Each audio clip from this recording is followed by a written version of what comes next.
Centre is one of our oldest and most valued of voluntary sector partners. And we're really very proud of the long, strong partnership and relationship we share. I want to recognise Pamela, and I want to recognise Tim and all the members of the trust, the board, and all of the staff who really are incredible at what they do. And the organisation has moved on from straight to your work means a huge amount of influence to life across our home. So I'm here today, not only as the cabinet member, but also as a carer myself. The carer's experience is varied and it takes many things.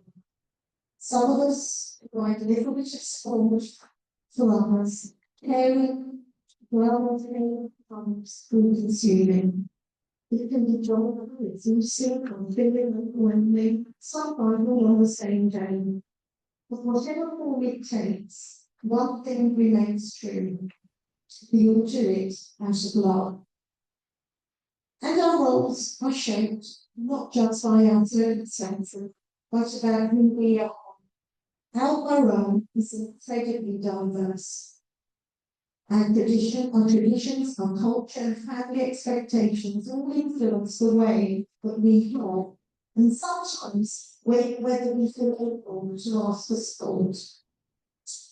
I became a carer at the age of 4, and I didn't stop until about 2 years ago when my mum passed away. At the age of 4, you don't really understand what that means. I simply saw it as my duty, with no choice and no real language as a 4-year-old to describe it. It was only as I grew older and I realised it wasn't everyone's normal to go home from school, care for their mum, and look after the house. That clearly role shaped me, my character, my sense of responsibility, and ultimately the adult that I became. But there was no carer centre when I was growing up, and goodness knows I wish they had been. Thankfully, we have come a long way since then. Today, kids have rights, they have freedom, and they have an organisation into one, surrounding behind them. But we know there is still so much more to do. And that is exactly why carers' rights day matters. Because whilst caring is an act of love, it does not come at the cost of your own well-being, your financial security, or your right to support. Today is about ensuring carers know their rights, understand the help that is available, and feel empowered to ask for it. It is also a moment for us as a council, as partners, and as a community to recommit to recognising carers, valuing carers, and making sure that no one who provides care is invisible. The truth is, ancestral care itself could not survive without you. You are the backbone in the citizen. You are the compassion and holding kindness in our communities together. So at the end of today's event, I want to say thank you for all the difference that you made. Thank you.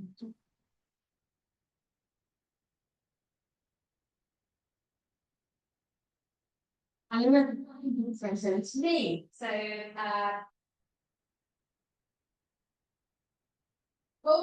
welcome to Carers' Rights Day, and I'm really pleased to be with all of you. We're being introduced. I'm Tony Q, and the Chief Exec of Carers Trust, with the National Organisation for Local Care Services. And there's 136 of them in our network, covering about 85% of the UK. So you're not alone being a carer centre. There's an awful lot of them, collectively reach about 1.1 million people. So it's a really big scale operation. And I travel the length of the country, visiting carer centres, talking to carers, etc., and trying to make sure that we can help Pam and her team give you the services and the voice that you need. Not always an easy job, But one that I very much enjoy, and it's important because me out of bed in the morning. So that's going to be a good thing. Just been up in Scotland, where it was -3 last night. Really bad. Monday night I was in Barcelona with 21 degrees, so fair enough with you, because my God, it's been a week. But it's actually one of the best parts of the week, not just because of the blackjack and the cup coffee, because this is actually where I grows up, isn't it? It's really important. Excuse me, could you speak a bit more closer to the microphone? Of course I can. The Enfield is an example of a really good parents organisation, and I think you know that. Young parent services, adult services, some level of considering young parents, etc. Not all parts of the country have access to that. So I want to say thank you to the council, actually. And I quite often don't say thank you to councils, because actually you are doing the right thing, you're backing a hugely important organisation and making them a real difference. Now, when I'm invited to come and speak to carers, you have to sort of change your script.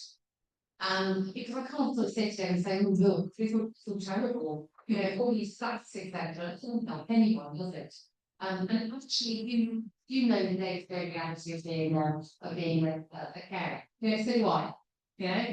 Like, 2 and 3 of us will become a carer at some point in their life. I care for my brother who's got schizophrenia, has cared since he was 19 years old. I can never get any support from him until he was being sectioned and he's a threat to himself and others. I've also cared for my mum over a long period of illness while she was dying. Nobody gives you a kick back, do they? Nobody gives you that sort of a list of things that you need to know.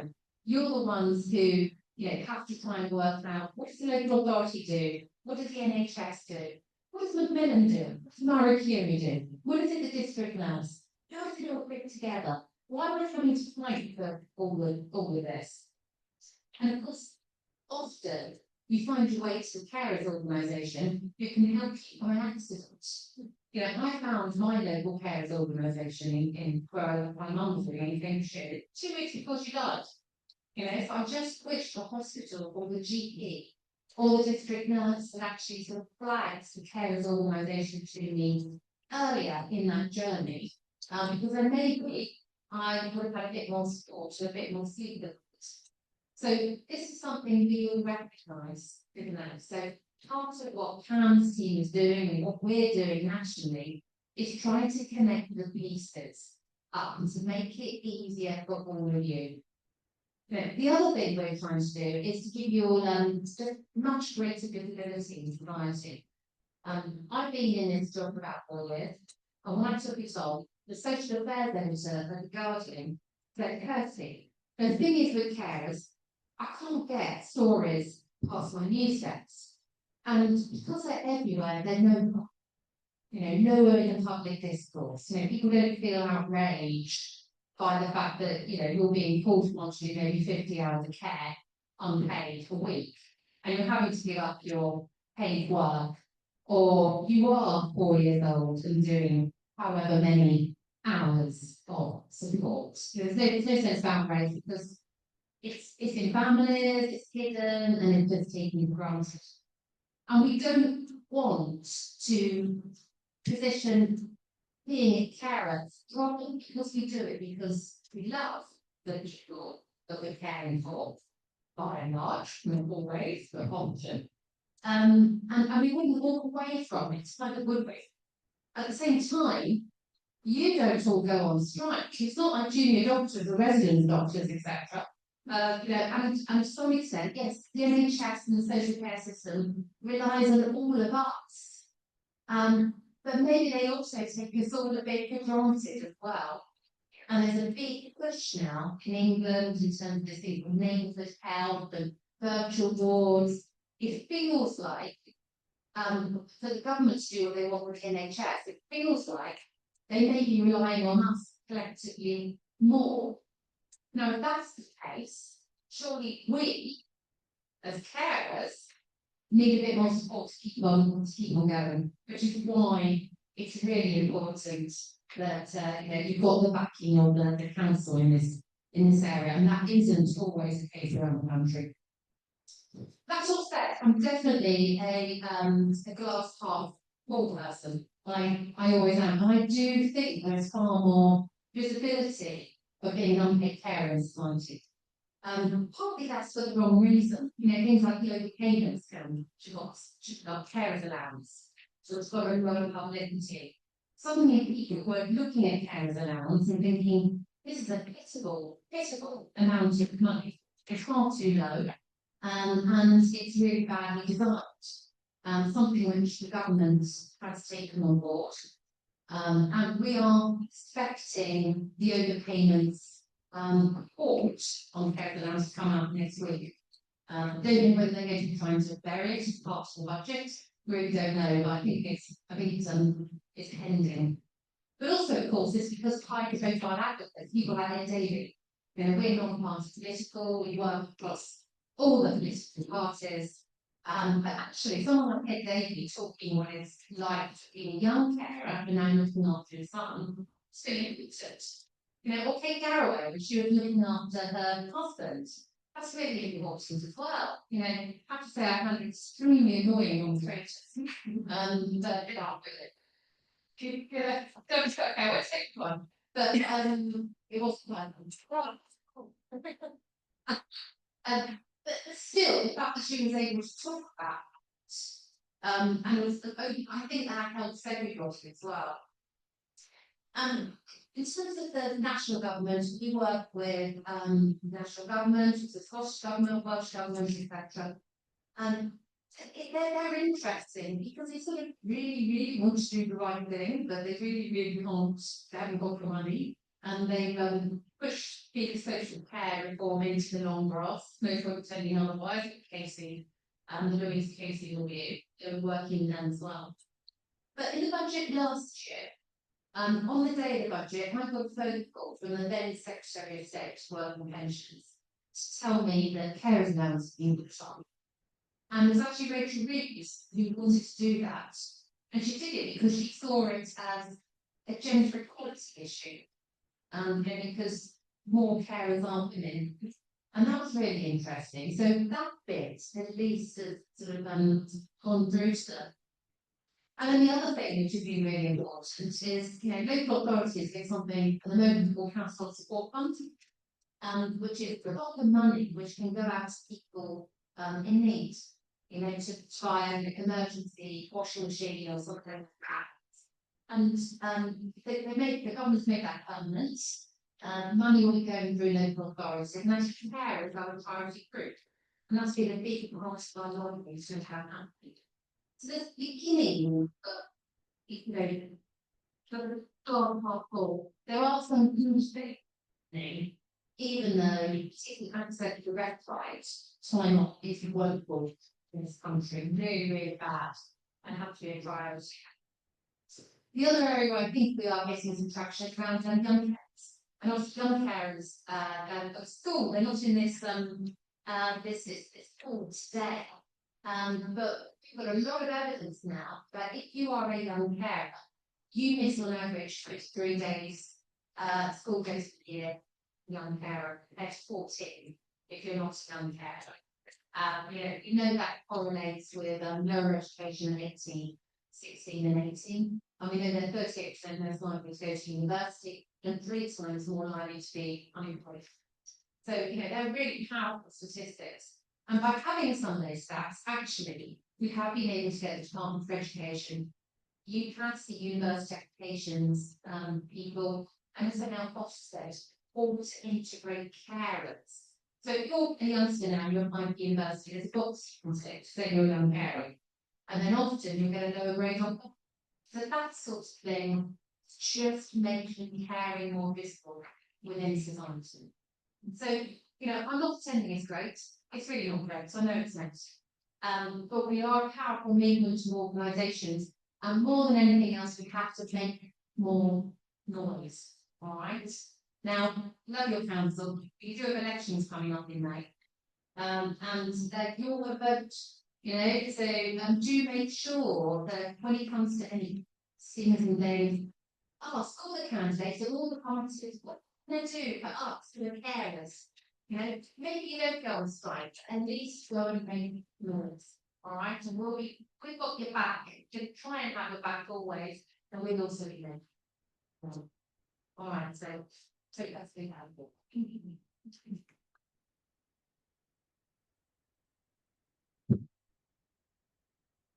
Thank you for pausing launches in AGM. I forgot to give you the health and safety information.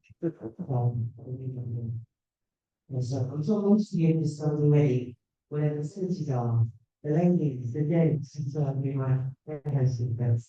Look at that there.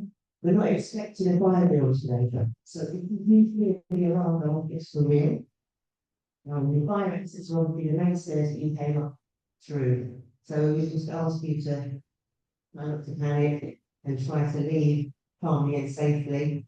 Is there always fire exit there? Okay, so one to my extreme right and the main stairs that you mostly go through to not going through. Okay, so once you're down, please don't run away because obviously you're trying to move in today. We need you to, as you exit the building, turn left and just assemble in front of number 36. Okay, which is just the building after the one slide. Okay, and then we'll just pop along, approach on the view, will say the accountable. Hopefully we don't need to remember any of that information that we do. Please do try. Alright, that's that. The other thing I think to the very was that if you want to speak to a member of our staff, there are in 20 hands my team, so you'll know the things. Perhaps. Most of our team is here then. We've got a little stand there in front, so if you wanted to speak to staff, you just wanted to clarify, you've heard about some of the projects and the services that we do, you can come and talk to a member of our team later on as well. Alright, so. I think that's it. That's all. Okay, thanks very much. First of all, good afternoon, welcome, everybody, but also just like that, thanks to Alan and Kirsty for some really inspiring words there. And it's a difficult forum. I think Pam was alluding with earlier when he said this could be the goal to be some optimism. So I just can't remember that sentence. So we're on to the actual formal bit. We've had apologies, I think, from Mary. Wendy, yes. Wendy. So the first thing is the minutes of the last meeting, the last AGM. So we just need to approve those as a item. I think we just need a second. Could you organise that? Master? Those people that are here today are not actually members and registered carers, but quite say being members of the council, so that people are to see the. So the vote by power and second by Neil. The next is matters writing. Not usually, but keeping those sort of things that are running. Looking around, no notes. Okay, and then we're on to the formal resolutions. Resolution 1, we've done minutes. And then there's a resolution 2, slightly odd one. It's required in the charity commission that we have a rotation of trustees. So as you can see, the resolution following the existing trustee outside a rotation, there may be a if I'm contested and is available to continue as a way in companies. So the two trustees question because the acknowledged now so again, we just need to formally impose and second those trustees. Neil is proposing. Can I? Yes. Okay. And one the resolution, we've had one reservation patient who was a very active trustee has relocated up to a place of birth in Yorkshire, so there's not really so it just needs to be noted that basically resigned. So again, I think we'll make that what you need to We don't need to know that. And resolutions 4 and 5, I think are best done after Neil has done his presentation on the finances. So we'll come back to those a little later. And then, oh, that's me. Single report. Well, excuse me, right. Once you work up, right. There we go. So this is the part of the agenda the afternoon where we get an opportunity to look back to the previous financial year and see how the centre has done in terms of meeting its overall objective. Now, on your chairs, as Pam said, you should all find copies of the accounts, the annual report, and an income statement which sets out the services that are being provided and the impact of those that have their life. So I'm going to keep this very brief.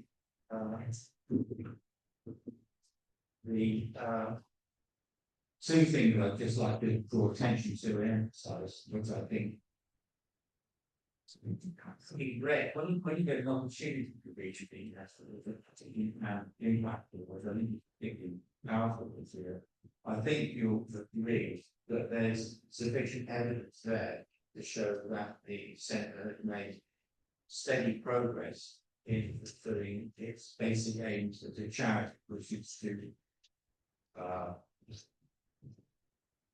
reach out to new carers in all sorts of ways, and we go to GP practices, hospital, other community centres. So we're always looking in spaces where we can identify where there may be new care, and also following up from that, the centre has managed to increase the numbers who had access to its wide range of services.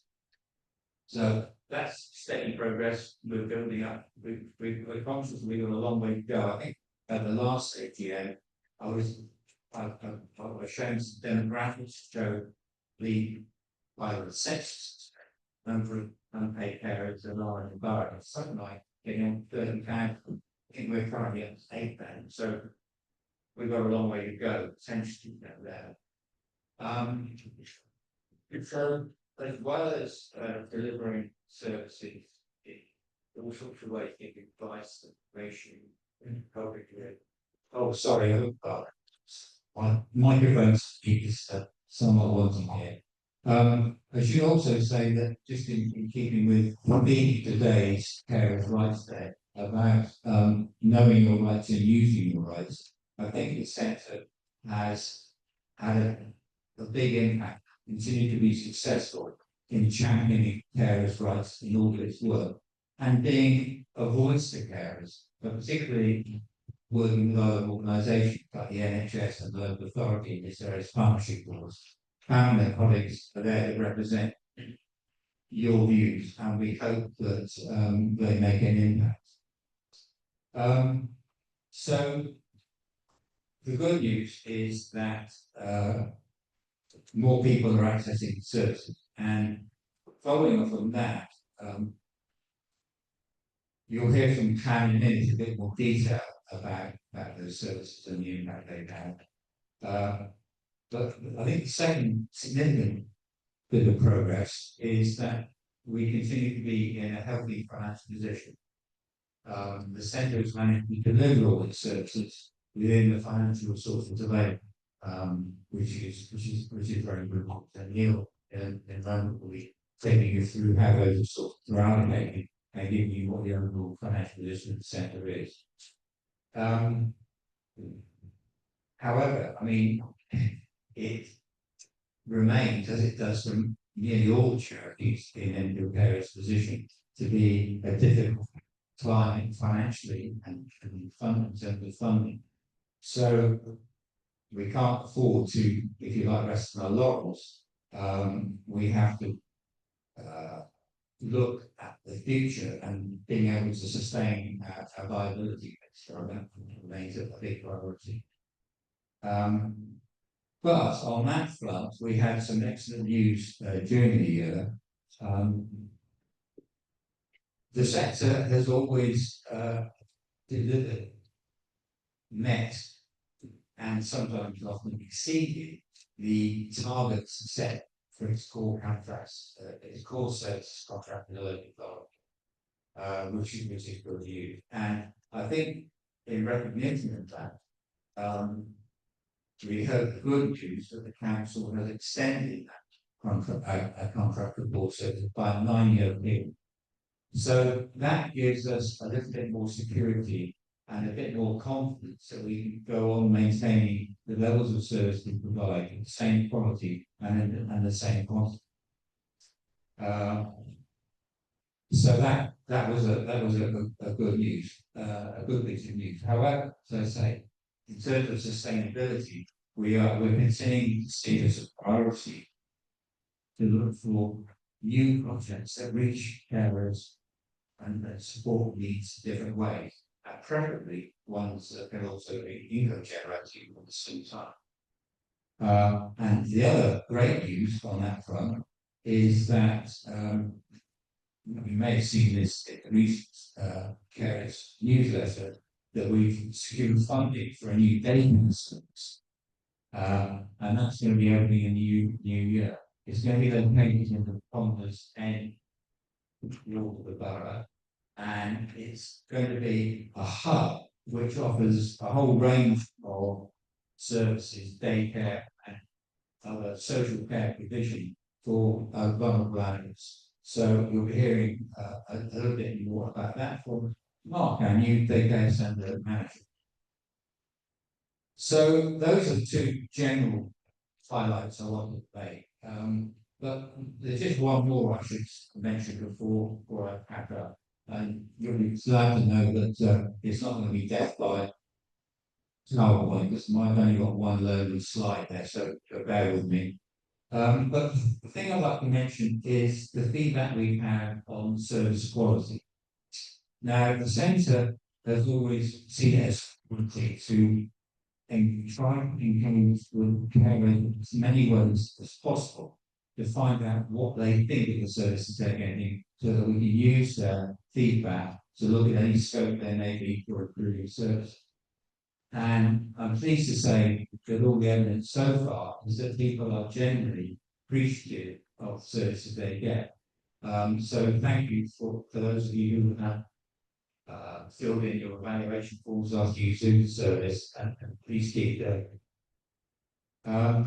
I think the other thing I should mention in terms of quality is that, sorry, I'm just reaching here, please come back. You may have seen again in the last newsletter for carers that we've got a very good validation for an external source about how we're doing. And that was the Carers Trust Excellent Carers Award, the best practices and services to unpaid carers. So I think that was a real feather in the cap, and I think it's interesting that the report concludes, I'm going to quote, ECC is a well-run, person-centered organisation. The staff team are skilled and passionate about what they do, and go above and beyond to ensure that carers are supported in the very best way possible. So I think a glowing endorsement like that, and positive feedback we've had from you as carers, was in part, and I think goes to underline that the quality of services that we're able to provide is based on having a set of committed and skilled individuals working together as a team. And so on behalf of the trustees, I'd just like to offer sincere thanks to team members at Enfield Carers Centre, all those in the home care team to provide domiciliary care, and to the brilliant group of volunteers, including our care ambassadors, who contributed so fantastically with a range of skills that they provided, and also their time in helping meeting the needs of the borough's unpaid carers. So I guess there's one more bit of validation which no one's mentioned yet. And again, you would have seen it in the newsletter, local press, but the centre, or rather, our chief exec, Pamela, got recognition in the US license.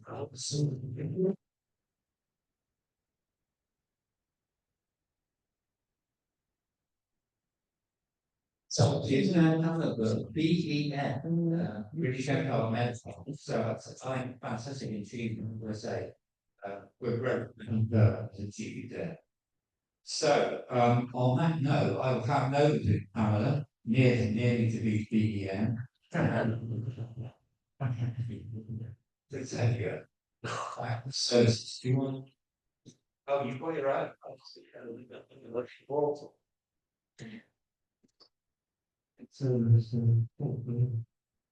Okay, so most of you will have a copy of report, the beginning of council we have. But before I begin, we've also the evaluation systems. We really business names, the different what you have to grow, because that gives you the do. And so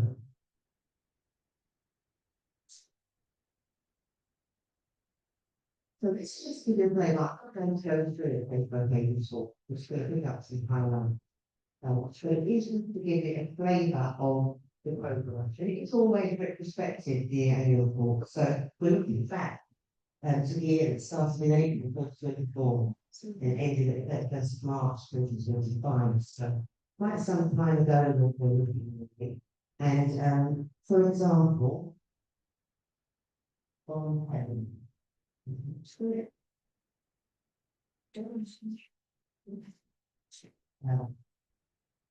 there the number of areas that were registered as at 1st of March 2025. But the number has increased significantly since then. So the number of people that were now speaking was more in the region of 8,016 people. Because of the trail of areas every day. Because it was a changing number. The stop area, the start area. Very, very few people are able to buy insurance. There's a circumstance because of that, because of illness.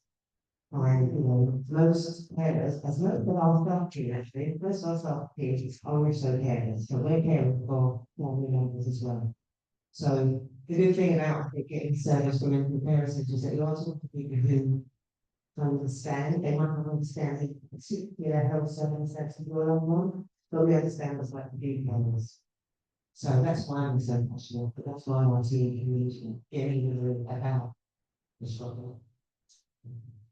So yeah, the report there just touches on some highlights, telling how some more famous activities that we provide, the both rates through the year, how many care assessments have been done. I've already seen a figure, the 14 single figure was a real life story.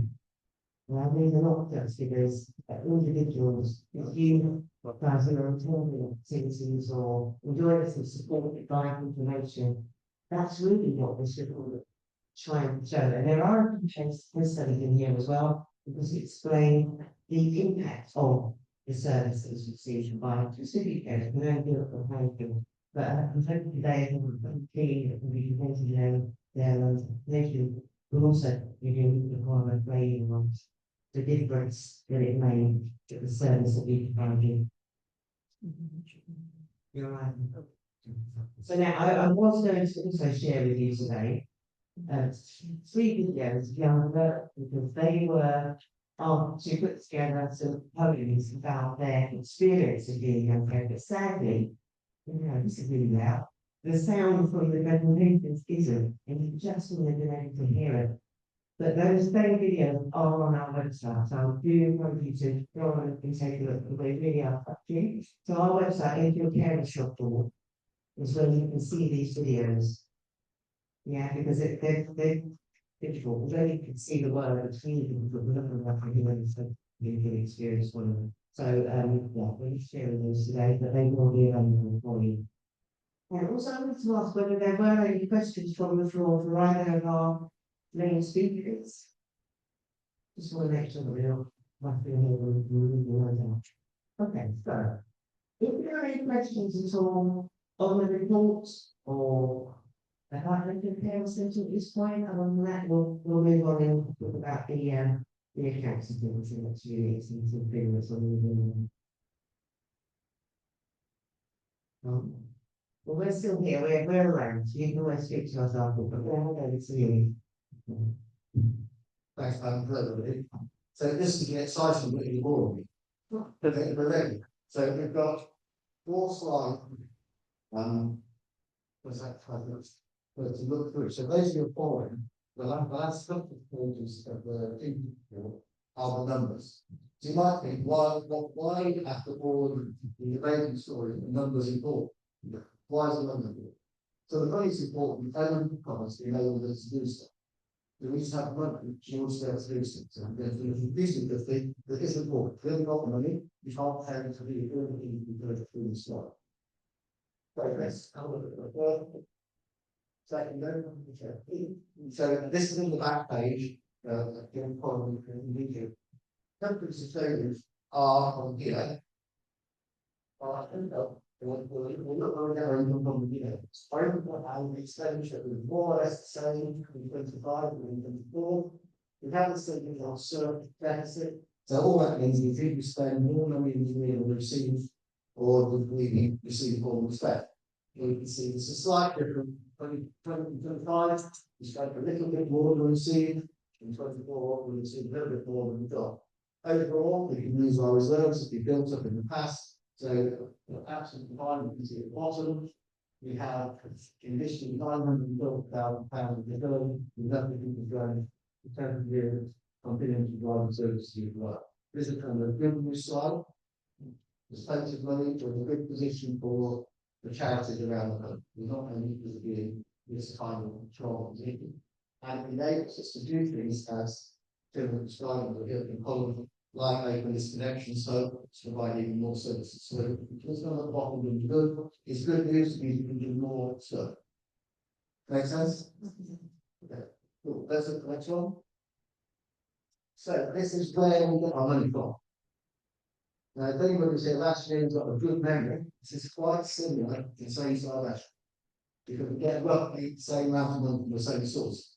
So we get a whole bunch of money from our weekends in Enfield, which is that Jewish colour.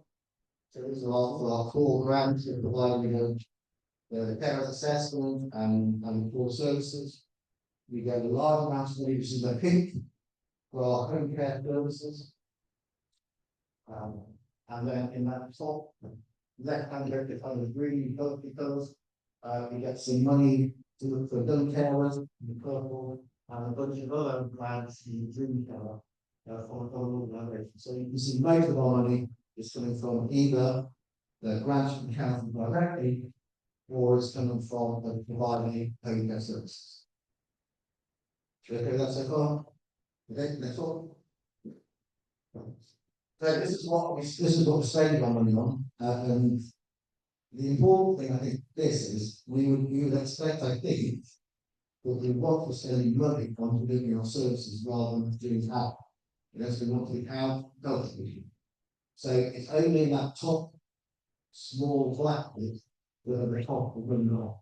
Everything else we want to spend is spent either in our home care services or delivering services to you and your fellow carers. It's kind of another good news story, I think. So very little is spent on managing the office, most of it is spent on delivering services. So probably about 90–95% is spent on services.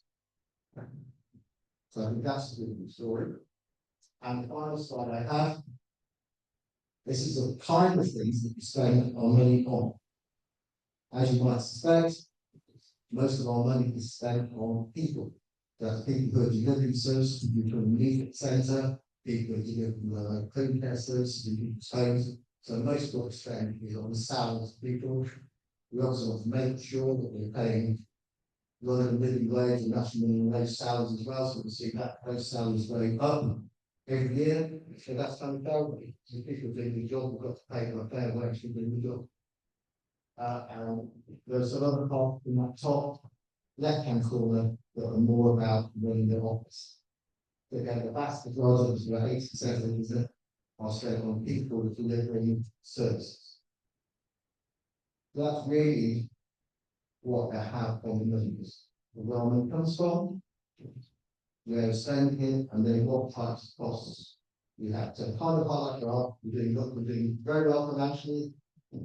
A very small proportion of what we're spending on, what we're spending is necessary admin, and most of what we're spending on is people who are delivering services to the likes of you and your fellow tenants. That's kind of what we expect, Makes sense? Some of the books. I'm happy to attack the question of anyone else. Okay, so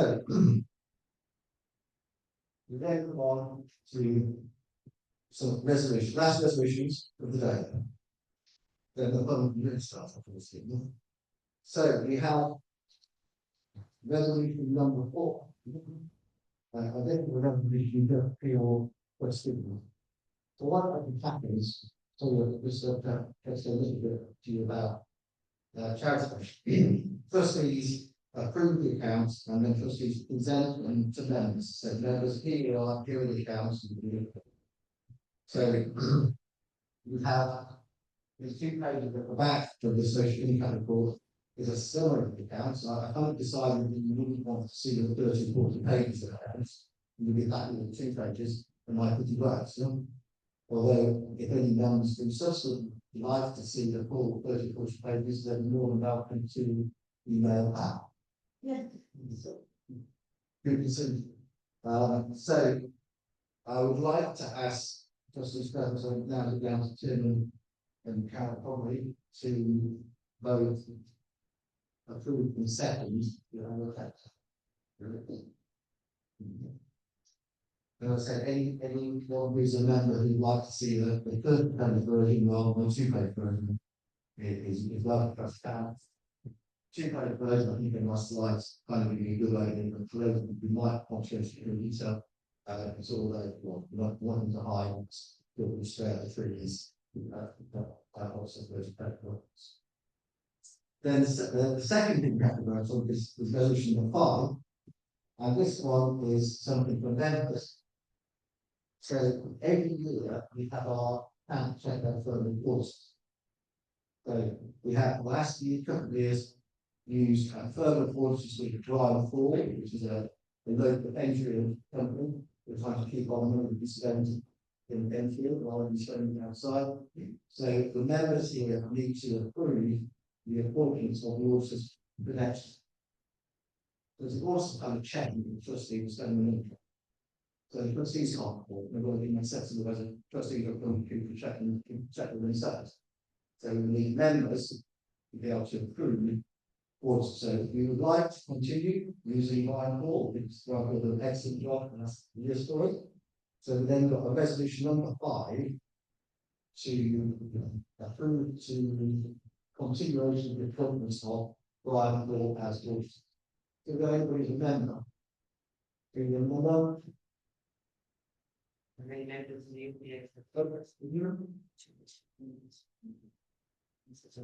yeah, I'm not sure that's what we should do. Thanks, man. You know, say, oh, lots of good. I was we have a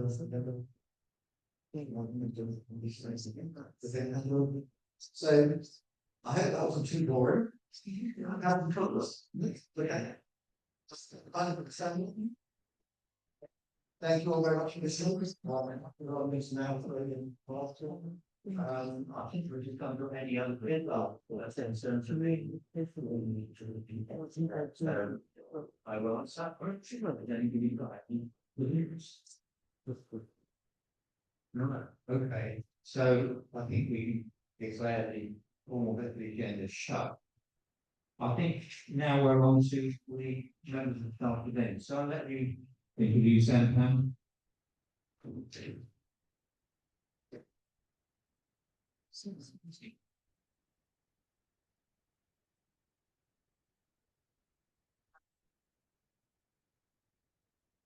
Well, we have to be very quickly, so I'd like to say thank you so much for coming along to the thing for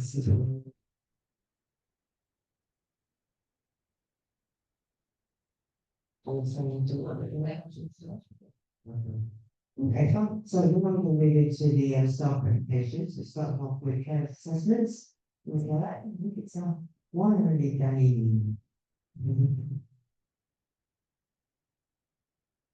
Thank you very much, Chairman. It's interesting, so this is going to be the fun bit. Hopefully, it will be more informative than fun, but they're trying to make the best we can. Now, I've got 5 minutes to speak to you about what's primarily the most legal right carers have, especially adult carers of other adults. I have prepared about 15 very detailed slides, which I'm going to summarise and whiz right through, just to annoy the Carl who's going to be pressing the button like mad, to get through the human and things like that. So I don't think you have a carer's assessment, but it is actually a right of a carer to request. Basically, if you are providing necessary care to another adult, and that's impacting on someone upon you, you have a right to be assessed and see if that anything need to have this your well-being supported and that impact mitigated.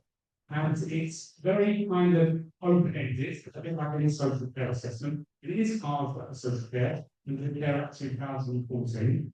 And it very much mirrors the same assessment process as disabled people, service users use, but there is a slight difference between those that are in the social care. So any carer who's caring for someone should probably meet the eligibility to ask for an assessment. The that environment we have is performed by social services, and that's there. And basically, what will happen is a social worker or a trusted assessor will discuss your caring role with you and talk about how it impacts on you on a day-to-day level, and it starts a conversation. Sorry, darling, because that press response, which we know. Now, why do you have this assessment done? There's a couple of reasons. One provides a snapshot of where you are. But more importantly, it gives you a forum. And I want to try and make this personal from you and try to encourage you, if you've not thought about it before, to really take advantage of the handling assessment. It may not at this time result in very much support, but it will give you access to information and advice to your particular needs. So let's use an example. I'm standing here today, and if you said to me, would you really want to be standing here talking in front of the carers? Normally I'll say yes, absolutely, it's fine. But if I'm honest today, I'm a bit tired, and my knee hurts, and that's the truth. But it seems trivial, and it seems disingenuous to stand in front of people that undergo so many changes and say, you know what, today I'm feeling tired. Today my knee hurts me, yeah? And I'm not particularly feeling like I want to do this. I'm going to do it, see? I'm standing here, I'm doing it. So what happens if I just completely disregard what I'm feeling? Yes, other people have been worse. Yes, I may be in the situation of someone's ill that has much more needs to their well-being than me. But that doesn't stop how I'm feeling about my situation today. And let's expand on it as well. Let's say I ignore, don't take any notice of it. The pain carried on, I miss more and more sleep, I get more and more tired, and now I reach crying. Now, when I went to the centre today, I realised I was walking a bit more regular than normal, and I went and got the knee pads up on my leg. And that kind of shows you that having a conversation with people actually expands out this kind of things that help you. What I mean by that is what was talking to Sheridan, and you say my leg hurts. I say, oh, you try cream, and you got the cream, and it goes well. You just see one way there's a solution to it. You never report solve. You haven't raised your concerns, and you didn't raise your concerns because you felt that they weren't important in the big scheme of things. You are important, and your well-being is important. Your ability to see your friends. And one of the things that the assessment tries to do as well is personalise it to you. So if you can't go out very much, you like being home, and you quite happy to pop around home for one there, then you can manage it. If you actually love going out and love nature and love seeing your friends, then that's going to be far more of the impact. You are going to need support to allow you to keep doing it. Or again, you will start to become unwell, or your well-being will become sadder. And we have to make self-care a priority for carers. And if you don't allow yourself a forum to do that, if you don't prioritise yourself, then that can be an issue. So the care of the setting is an opportunity for you to come in and speak confidentially about you. And it's all right to say, I find this fun. It's all right to say, I know my mum has dementia, but sometimes I get really angry now. This is okay. This is being human. This is why it's important. Not just because it's legal right, but we find out more about you, we get an opportunity to know you and tailor the support to you. Okay, so yes, a legal right, but please take advantage of it. And come down to the same visit. It's quite nice to have been there before, to meet one of my lovely officers, we'll try to look after them. There are assessments for all carers, by the way. It's just the reason we're focusing on the adults for adults, if that's a care act within legal duty on the council legally, they will come with that really promoting advice, and sometimes it can be lost or good. Things like replacing care, even though we know it's important for carers, it can be a service of the care for, we can liaise or not about certain services put in place. Yeah, not always easy, we've really about finding help with that service. Okay. And that is my whole 5 minutes, approximately less. And a lot of time people visit through my side. But why I think this is an important line, you need to take advantage of. So can I assume that my staff can be busy? And let me weeks, yeah? Please just contact the care centre, request an accident care assessment, and we'll take it from there. Which is why it's sure that. Yeah, good kindness. You can be available, you know, some of the nuances, what I did tell you that one, right, but I couldn't put one in, that you are my person. And if you don't listen to everything you need, the time that you are feeling, you might push yourself in. Okay? It's important, right? Yeah. I look forward to seeing the sentencing. Thank you.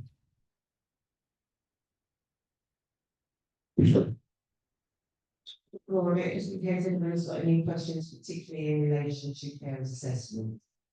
We've said it, okay, so. Next up, we have that, I think we have our hospital discharge, particularly related to the mental health trust, and also the labour.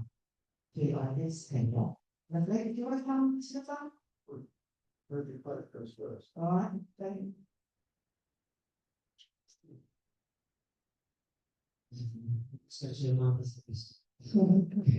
Hi everyone. Good afternoon, how are you guys doing today? So my name is Favor. I am the Care Education Coordinator for Infant Care Centre. We get local section hospital, so it's about film, local, children visits, hospital services, or they will see me. So, first of all, playing that amazing presentation, and I'm hearing that we can block. Like, I don't want to tell you about anything, do say that I do, but we want to we're talking about children guards and how others should be involved in that process. So as we all know, as Australia, I am not basically or be like okay. Now, if the NHS were to improve its levels for the job that they're not on, they would have to pay more. But one of the banks which is quite amazing, mostly so the thing is, it was for you. So that is to clear how very vital and also you guys are on to the international schools. So we have a number of organizations is the NRC policy that which goes here in the strong significant slow education process to it's something that we're not institution the following unit and it's something that we have to say on the ceremony for. So this is exactly where my role comes in at Middlesex Hospital. Next slide. So my role in the hospital is hospital. So I'm past the bridge between the professionals, discharge, social workers, discharge team, the ward managers, multidisciplinary disciplinary teams, patient therapists, and physiotherapists to help support physical carers in hospital and make sure that they're involving you in care decisions where appropriate and that your needs are met at the hospital and even outside. Now, as we know, the discharge process itself is quite complicated, and a lot of us as carers, as in we tend to struggle complex pathways for the processes that are involved in discharge. So, I'm just looking at one thing that I can reach. So, it's so relative to quarantine.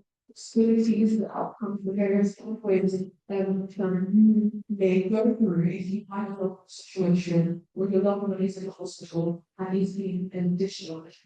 So, the loved one might be needed to just make sure that you guys understand what's going on here and when it's through.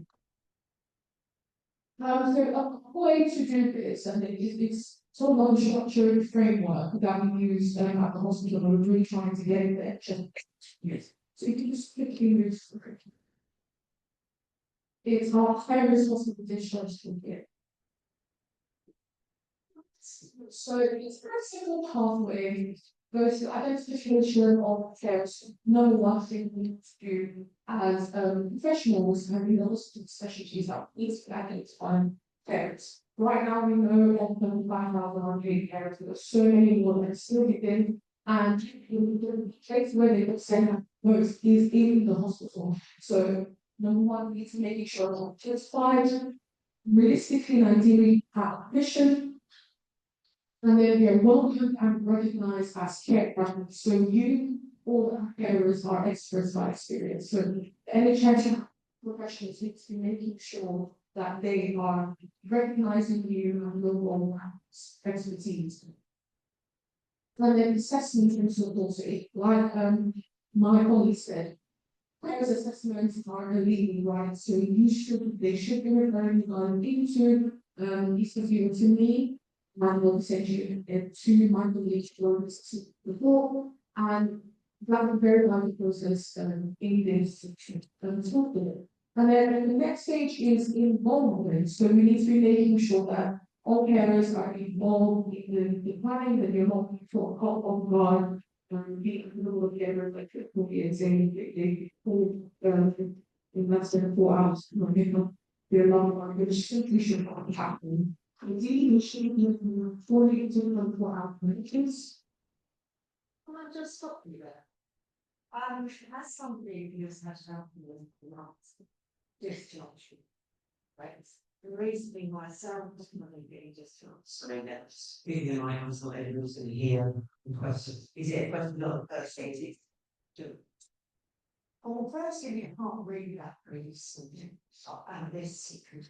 But in what way are you aware of this is happening? Let me tell you. That's seriously, it's very important.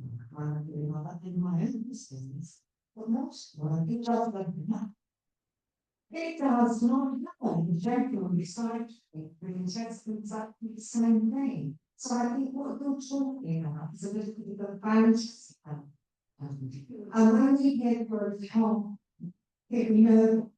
So let me just explain that London opportunity discharge toolkit is a recommended toolkit for all London hospitals. However, Middlesex Hospital, Chase Hospital have not signed up to the toolkit. So Favour's job is to try and encourage those hospitals to sign up to the toolkit. Because if they think carers would be identified at an earlier stage, carers would be involved at an earlier stage, and the discharge would be better. It's a work in progress. Literally, we've been working on this for years. Favour does now sit within the discharge team, and that's taking years just to get her position there. But it is sort of far from where it should be. And we know that around the country, sorry, one second.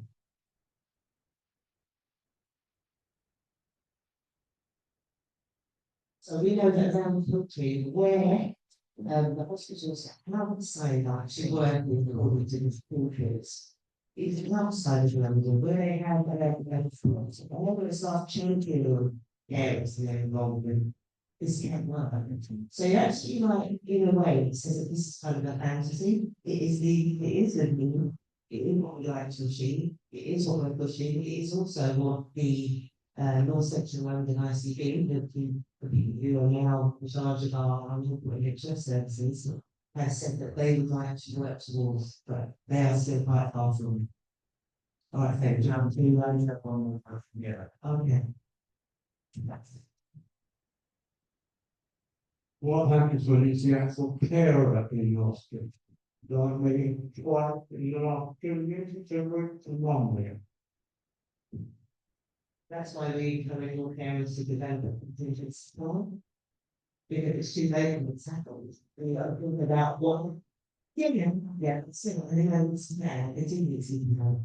The emergency scheme, so if you're out in an accident, at least the emergency services will be able to access that card, it's in your wallet, that says man carer, or they put something in there. If you're taking a hospital, the other thing have thought that you would you like to be able to look after a loved one if you were taken along. It's got to be something that is thought about now in advance of the emergency. Because the hospital won't put things into place for you. Yeah. Well, that's all more. So it's a trouble in your body, it's the one that it's like you must make us to resolve. So we is enough. So this is just a sort of different process. We have quite a few things to think about, so I choose. So we do a launch on you. Championing this whole system. Actually, we have to know this. Because some of it's really happen to stop this and floor control. So when city gas is moving to our market share, can we get years? So they will have Paris, they just show certain lawyers.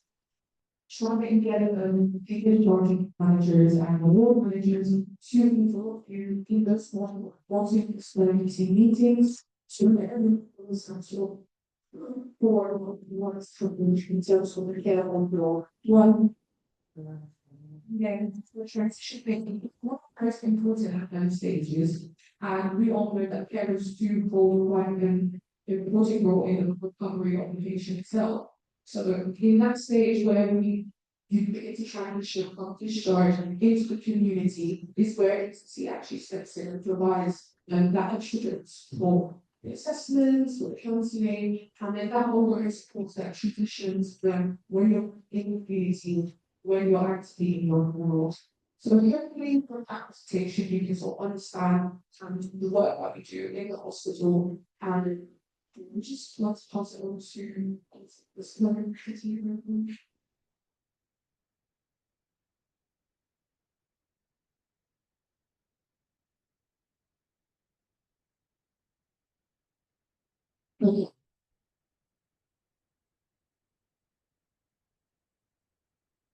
Because my primary role when I consider brand new job, I would become involved in projects that become, I think it's fair to say, become. Well, it was commissioned by the then Mental Health Trust, which was Greenfield Home Day in March. To look at the involvement of parents in caring for patients and to try and reduce the length of time that we stay in the hospital, using mental health patient. And to improve discharge mostly, something that you just heard about.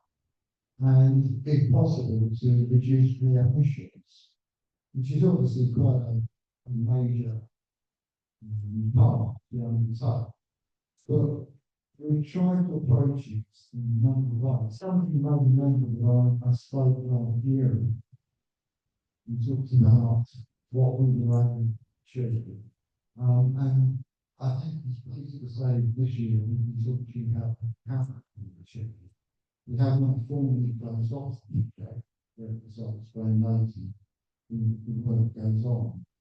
So to break it down, we decided there are one of the things that we've done, I think was important, was to look at the induction and new start mental health trust. Now, in some ways, fortunately, there was the creation of the new one, where the old one, Grace County Missions, became the North London. So technically, all of the staff were new staff. And together with Colin Mark, we was also been very much involved in it. Yeah. We secured a place at the company induction day. And we were actually given a 1 hour slot, which was quite a substantial investment. And we were able to talk through it with all of the staff who were actually.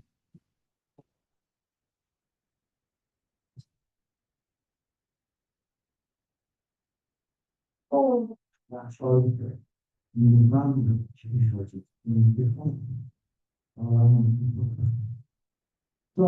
the concept of the triangle care, where you have the communication between the care for the patient, the profession, and the care. In concepts, and particularly to emphasise the fact that the carer will often be a person who knows the patient cares for better, with better information that can support the profession, and will be a really valuable source of information and support. It's of course they want their care to have the best possible. And I think it's fair to say that we did about 4 steps. Yeah. And they were very well received, and we are able to go back to doing some meeting. We did ask the sorry, what's happening? The schedule. Been here with that? Yeah. I'll try. Yes. To see the feedback staff bonding trust with government before the car. Which was unfortunate because we want to build that, take that back to the members, so we can get the garden guys. But communication with the truck, I have to say, has been very good. And in a way, we'll destroy the end of that. But I think they will positive sessions, and as I said, we'll have the trust that we are open to come back and doing more of that. We then organized a stall at the Atchos Farm. The owner starts once a month, giving information and advice from us to both staff and patients. And we've got very good feedback from that, so that's been very useful. We've also been working on the projects for trade. But we decided not necessarily the best use of resources because videos tend to be quite static on the information that they produce, because it's something that comes out of date. The video is working. So what done instead, developed a new part of our website,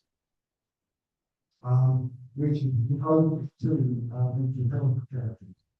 Providing information there, and we've opened that up to the trust to say to have to share that with you and provide one of you. Again, unfortunately, we haven't had any feedback. The often remains open. And that way, we just pause there, in terms of the new web. Can I just thank my volunteer colleagues who came on board with a very short notice to develop those changes to the website to the standards that will walk up to the platform very quickly and very quickly. So it's another sort of information, we will review that and we'll pick that up today. And as I say, we need to open it to the trust, come on board with us and provide what they want to provide on their own page. And finally, there's the general awareness and rating that we review all of the different forms of communication that we have. And the stuff was our newsletter, the word one article, leaflets and so on. All of these sources of information that we expect that carers set up, if you can use it to promote their work. So, in essence, we have now posting the work, but we remain able to be working closely with the mental negotiators.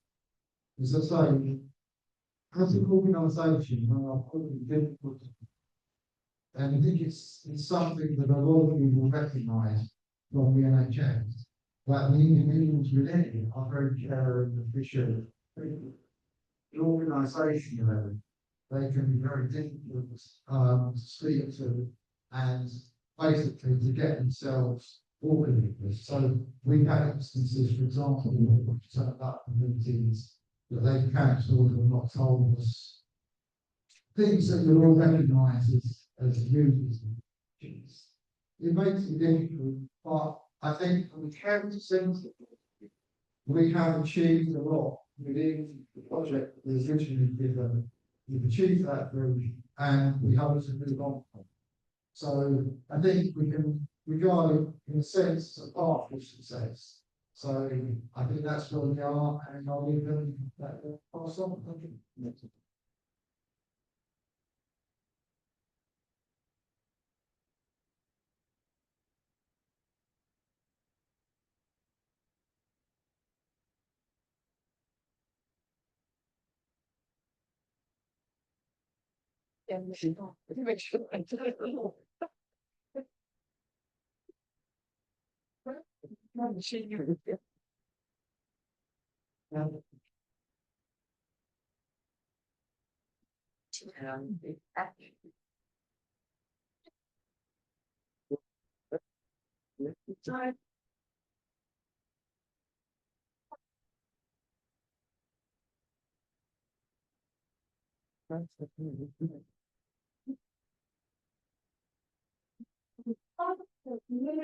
Brilliant, brilliant.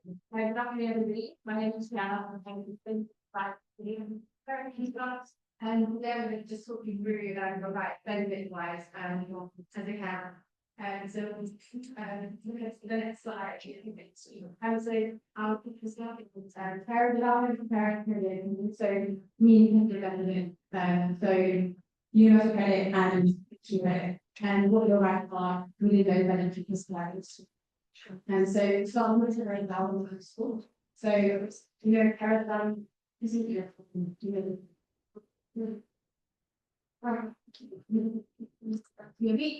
and then there's also the earning unit, which is did increase by a bit to 106 pounds per week, which as well as getting care allowance.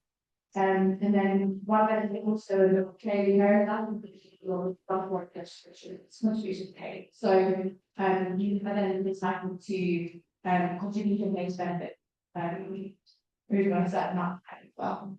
So to the eligible carers allowance, the person that you care for will be getting a disability benefit. So they must be getting either disability allowance at the minimum or higher rate, or an in-rate of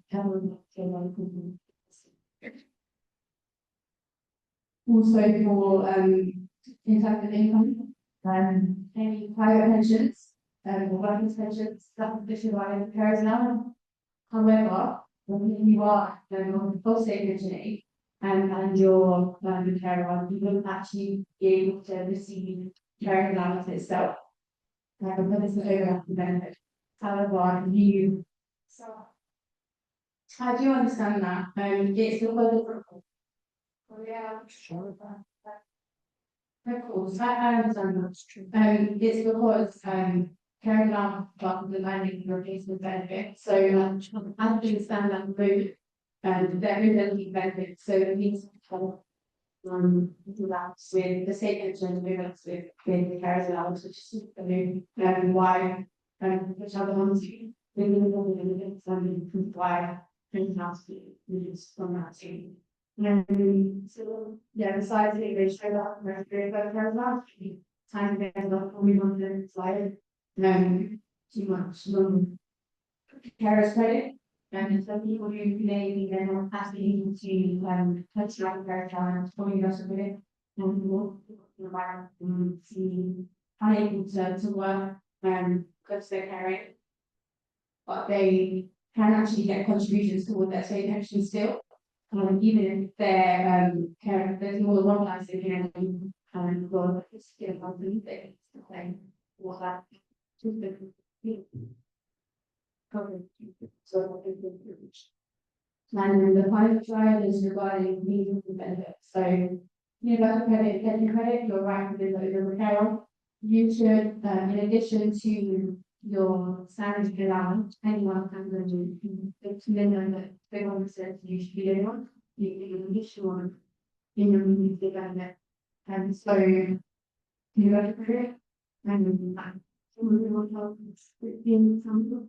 And then having them having the and the consider that it happened. And also really about the teaching for them in sake of child or something like who's not be aware of. If you can carry for somebody who related you get extra amount and your benefit if they obviously then get the available benefit and get that extra amount as well. But hopefully that covers your rights in terms of benefits including we know that Carol will not be enough the United States, we know that it's the market level and hopefully that they know up to that. Yeah, initially, like listen.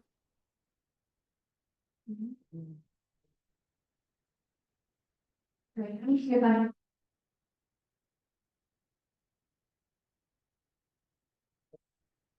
Okay, well, we're looking right now, but I think we're going to continue, we're going to be down, market control, but then here the implications, then you'll be able to get some more progressive country about that. Is there any other that? Okay, so next on we have Fernanda, she's our GP liaison officer, just give you a little bit of a flavour of what we've been doing, trying to work with you, but this could be. Thank you, everyone, for having me today. I would like to do an overview of the keeping the external projects. And I would like to show some highlights of the operation in summaries. And so about the achievements and outcomes that we inside this. Yes. So just need to keep two names and supports. These are about providing private and public awareness at all GP surgeries in Enfield. So to facilitate the identification and research of all cases, we are collaborating with the primary care settings. Right now, we are dealing with 31 surgeries altogether under Enfield's care network. We are collaborating with the suppression league on a weekly basis. With every surgery first involved and organized strategy. So we have engagements every single week. And we provide information, samples, advice sessions, and ongoing support to patients under those surgeries. We continue to work closely with all practices, not just to engage, but as well as training for clinical and non-clinical staff. In that case, we can address careless awareness with more proficiency and help them to not just recognize, identify, and prepare them to enter care center. Next slide, please. We still believe in that as we continue working together, practices will be easily for us to address the main challenges that the carers face. We continue to see as a common issue, carers do tend to not identify as carers. They feel like as a traditional issue. We are families and we have to provide, we have to put some love to the loved ones. We don't see it as a job or there's something that we have to be supported to. That's why we're there from the settings to talk about, raise awareness, identify ourselves and come out the support available. That's why Enfield Care Center is there for both of us. I don't want to really come up with a focus in the situation of having to care to someone in our family, in our neighborhoods. That's what our purpose.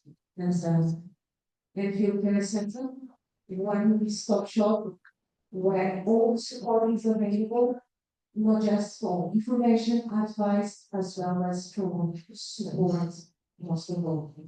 Next slide, please. For this reason, we find it vital involvement for questions. The work is being amazingly done.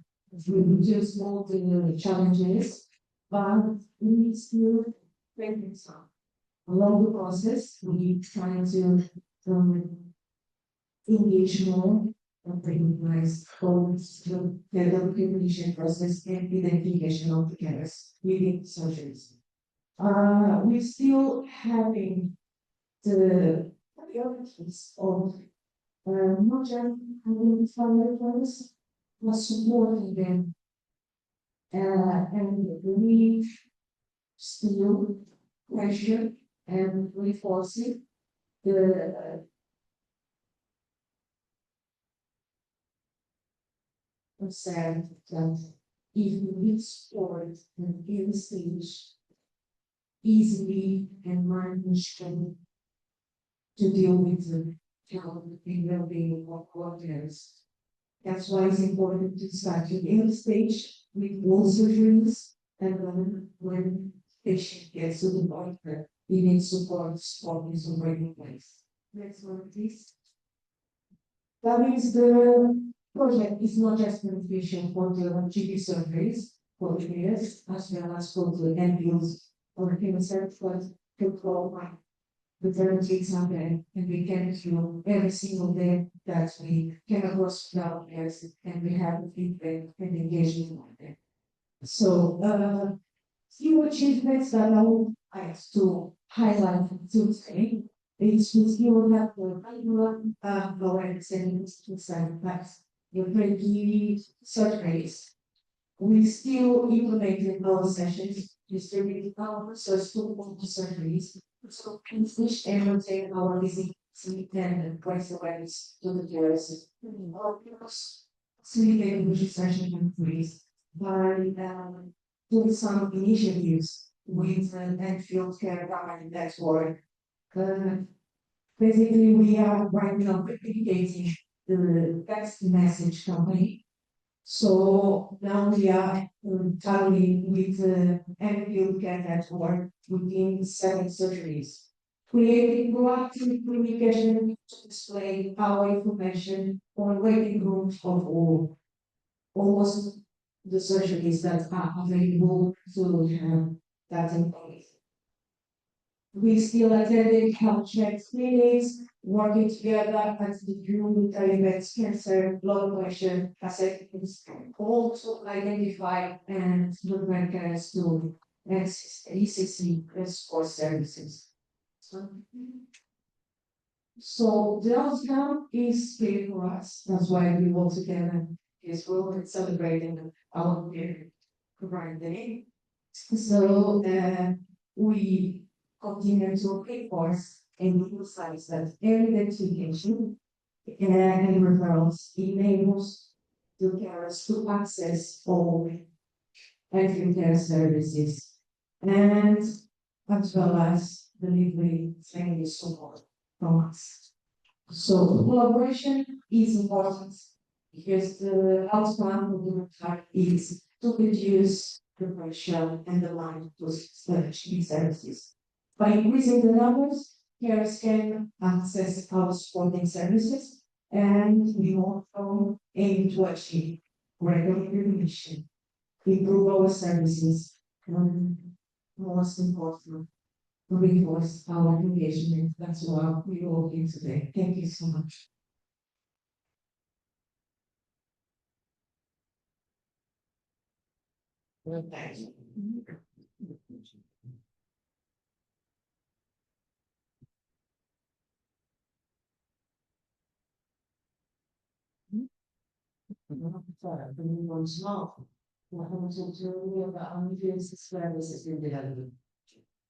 Going on girls about these microphones.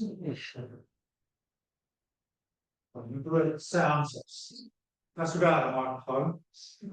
Can you hear me now? Is it too loud, too soft? I'm gonna find something like that. So, the word last slides. So, thanks to my colleagues, to give you an idea of what we do, so we can go about. Excuse me. So, are you ready for something new? I'm going to no. Thank you very much. I mean, it's to us. Good news is bad. So, I'm the last video for the World Series. The bad news is, I don't want to get, so I'm going to stone 5 minutes long. Not really, got 5 minutes, come and look at girls at the back to see if I can move through the slides. So, my name's Mark Warwick, and I'm currently implementation manager for the download program, Connections. Connections is a brand new website. I'm going to take you through what's Connections, the location, benefits, what compliance expects, and costs. And how you can find out more about our brand new soon to go take service. It's January 2026. Yes. So Connections, I've already mentioned it in a couple of students on the not only have the individual, it's very little region for over 70, but particularly for the other maybe all problems eventually then that's the thing. So it is the daycare centre and it's a community garden. We like to think of the whole thing as a cultural. It's going to open in January 2026.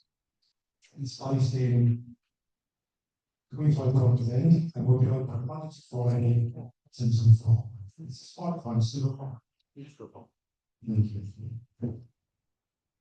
Initially, will be alone, the service will be available for people who have memory loss, if you're isolated, dementia, Alzheimer's, and who are generally older persons.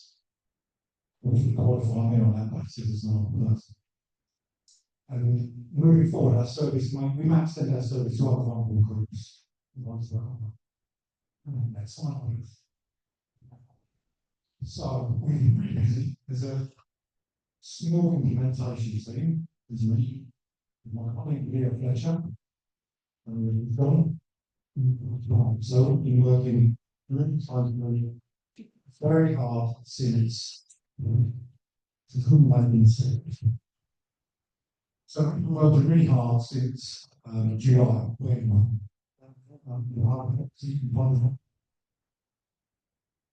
we didn't really so obviously until I think it's October this year.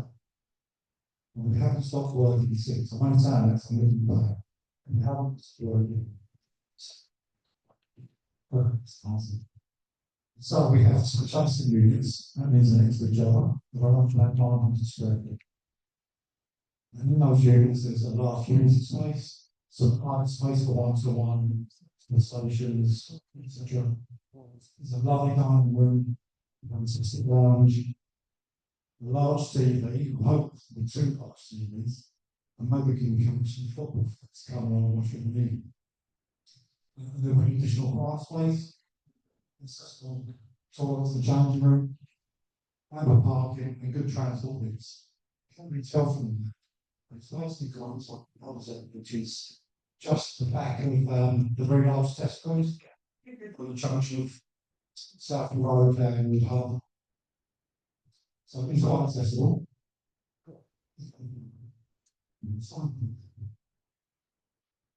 I think that actually we want to before our process. When I left the site this morning, half union, one union, the other unit is still being the contracts with us. It's very starting to be good. I want to bring some final stuff on the slides. You can tell we bought some over in that corner. So if one side look, you interested in that sort of thing, we'll be over that corner. So what the clients expect.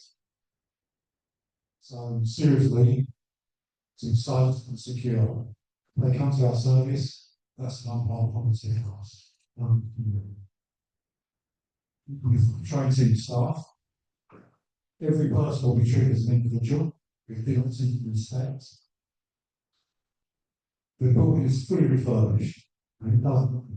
It's going to be a very vibrant, modern space, side garden, and that's for lumens. Yeah, it's a very settled spaces.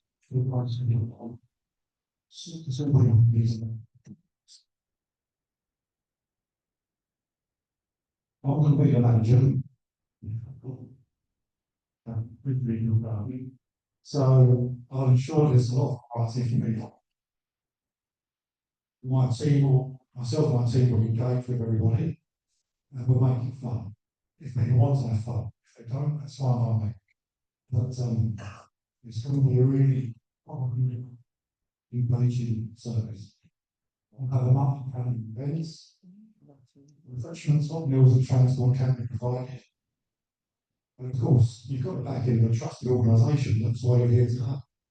So this is a really major development for Enfield Acres.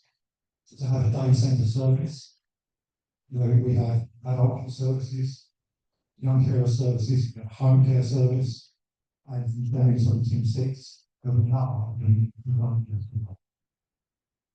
finally, what's on our community event? So space is quite unique, so flexible. So with some of our larger activities, some balancing, share, exercise, actually some of the big group activities, that would be the start. We can also let other community groups use that space, because in charge. So they can do things, but there's things together they can do. Some of our facilities include Wi-Fi, kitchen, 2 large TVs, I mentioned that. Other parking and smaller larger spaces. It's like. So what are the main benefits? So Matt gets this already. The main benefits to clients would be a safe and stimulating environment, which will support their independence and sense of purpose, for help boost their confidence, physical health and well-being. Our activities will be solved that. Providing social interaction, making friends, if they want to, you want enough, but the option will be out. But the opportunity to take part, activities, games, and relaxation, just have a bit of a chat. And of course, one of our key things we want to know the long-term impacts of being lonely lifestyle is to reduce isolation. Having fun and fun is your self-esteem, you're not guilty. You want to call someone. Benefits to care as a family. Hopefully, if you and you're cared for, pick up the opportunity to come to the daycare centre, it will give you peace of mind for a short period of time. Gives you a small break from your care responsibilities. I know how difficult they can be. You'll respond to yourself, maybe do something you want to do. Or I have time to leave. Which would obviously avoid carrying on. Using flexibility, reduces tension, in a foreign position. Problems like. If that does that, reduce your anxiety, fulfillment. And hopefully, in some cases, it might help the family have something on their family, not just full time members. Next slide, please. Here's the net. It's not free, sadly. You need to provide through services and also so some services currently servicing the financial account will be a free assessment. So that we know it's not a one-time assessment. I would say pricing also so we need to know those who are attending the day center so we can activities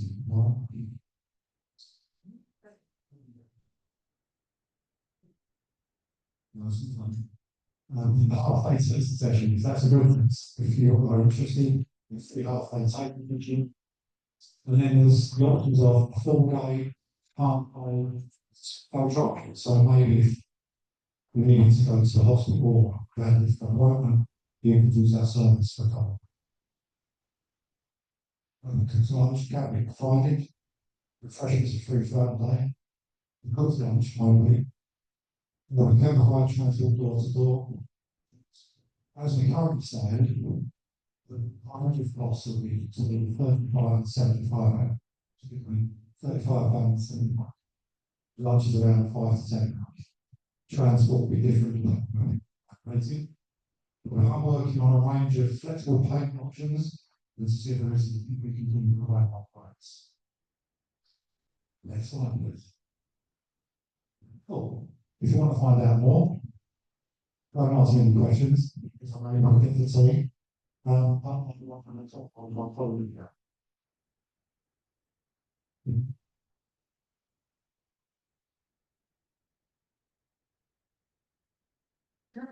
Emotions. Is it for any disability, not the Mental Dementia Centre? I was going to see. They were very lost. Very young persons. I get easier what we call that person. But it's not current for the drugs till next month. It's not what? It's not current for people learning disability or mental health. So is it not, it's not for us parents, it's for one weekend? No. But if you would like to, so we don't mind carers come to space. We can come from something they can for. That you don't status. So if you that's fast. So taking forward again. You can have an opportunity to volunteer or apply for any jobs. And you've got a couple of balance. Any more? So, oh, sorry, this time.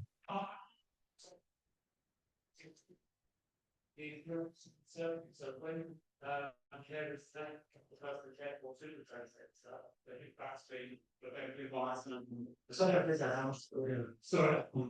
Sorry, but this everyone moving to achieve as well, things on logistics, once you're in there after the extra logistics, usually. The government's actually sending care support officers down to do things like blue badge, application support, benefit applications, carers assessments as well. But there's going to be a room that's actually room rescue for that. It is not part of that. So yes, these are those things in placement for disabled people. We are opening to use and not seeing that happens to provide support to carers. But compliance. I should have said, I missed it in my general slides. The internal work should be finished in the next couple of weeks, and then we'll be on time in that one. So we can talk about them. If you're all involved, thank you.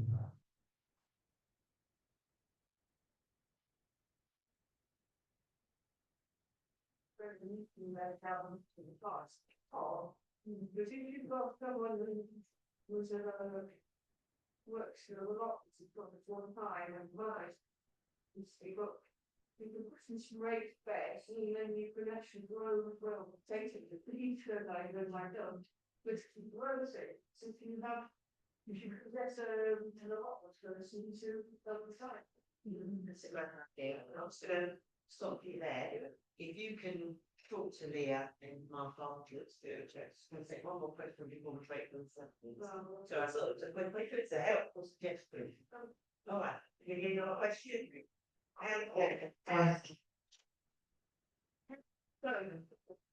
Yeah, that's not a question. It's fine. I don't think you buy because optionals would be television. Would it be on radio or something? We mentioned football 3 times. We have got kind of questions and we'll come to the same bench. Sure, it's all right. It's you already put the headline, 60 works in transparency. The living things, the fast button, swell on it. It's not. The 45 is going to go up and the half. The additional charges the website. Listen, what about powers of the this is very difficult to home care day won't start. Well, that's not what I want to say. But it's capacity with only 2 or 3 similar type of organisations that offer a day care slot, and we're in so much more. Last question. Very much me and very, I just, people very good, mental, they are trying to do. But that's not really why, it's just that when we sit the project out, we felt like we're just with suitable daycares for all vulnerable for the project, and once that we decided to start off with the more lessons working. And I think this is once we've launched, we'll look at if we can extend it to other vulnerable adult groups. Not the moment. So because I'm getting a right now, so no, it's also don't come down. Thank you.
adults at the time, protection of vulnerable adults at the time, was a concern that had been raised about a young man with learning disabilities who attended a day centre.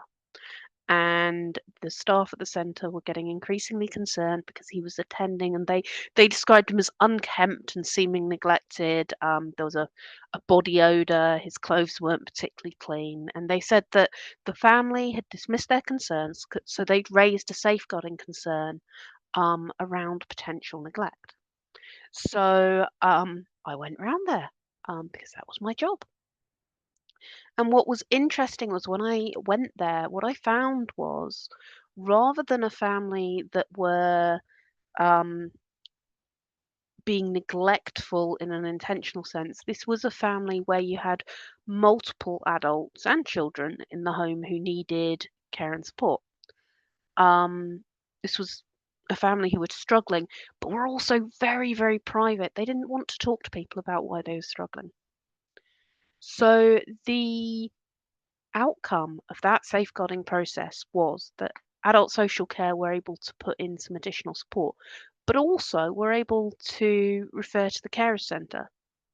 And the carer centre worked with that family, I believe, for quite a long time and really supported them. So I know there's always a concern when someone raises safeguarding, particularly if it's a safeguarding concern that's being raised and it feels like a criticism of someone as a carer. But often it can be a route to us talking about, well, actually, what's really going on here? How can we get everyone involved in this situation a bit more support? We have the Carers UK do an annual survey, and this is a brilliant resource. They ask an awful lot of questions, but one of them is how long it takes people to identify themselves as a carer. And to say, right, that's what I am. I am now a carer, and over half, so 51% of carers, when they did this survey last year, took over a year to recognise that they were carers, and over a third took more than 3 years. And they said things like, I don't think of myself as a carer who might need support or help caring. I'm just a daughter. I'm just a wife. I'm just a parent. Or a father. And there can be sometimes unfounded guilt about asking for additional support around being a carer. But I think what isn't necessarily recognised is actually doing something short term, helping out in an emergency is one thing. Long term care is another. And that's often where people need support. And we have had, I've had conversations with adults where they've said, well, actually, because we said we didn't want help after my dad was discharged from hospital, I didn't realise I could go back and ask. So it's really important to realise that door's always open. And one of the things that I think we probably all know from our own lives is that it's really hard sometimes to ask for help.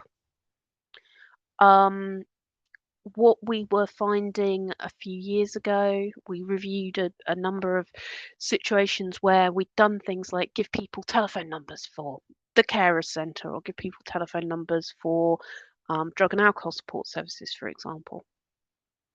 And actually, a lot of the time, people didn't make those calls because it can be hard to take that first step to ask for help and hard to make that first call. So what I like to talk about now is to talk about introductions rather than referrals. So if we know that someone is struggling and needs help, rather than handing them a telephone number, can we sit with them while they call? Can we make the call on their behalf? Could we come with them to the first appointment? It's all about making sure people can get to the right place to get help and just give people a little bit of support in that first moment.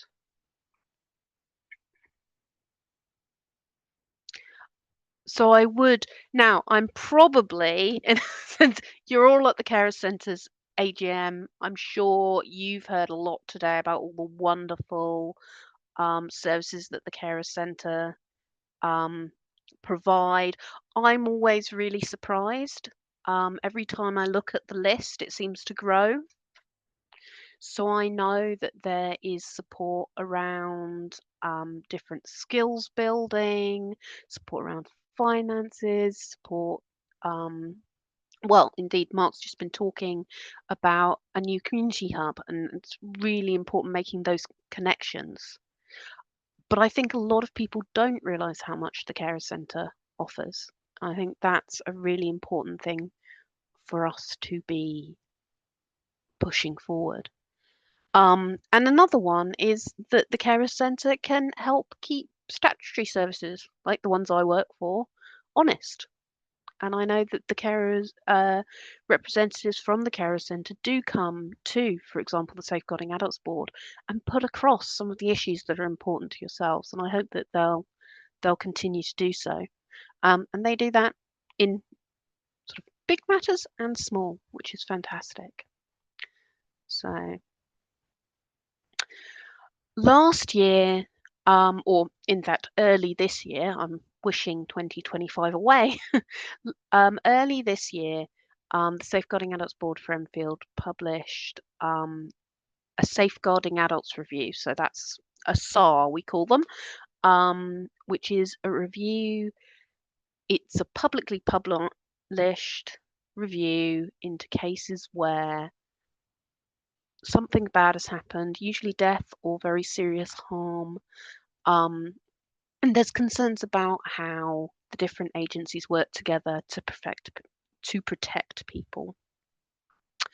So early this year, we published such a review into 4 such cases where older adults were cared for by family members, where there were concerns about neglect and persistent refusal of care, and where those people really sadly died.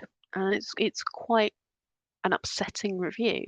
Now, I've got to really emphasize that none of these families were working with the Carer Centre, but it really highlighted how important it is for us to work with carers, for us to get to the bottom of um, what the right sort of support for carers might be. And how important it is for us to persist in trying to make sure we're getting people the right support, even if people are initially reluctant because perhaps they don't understand what is out there, what can be offered.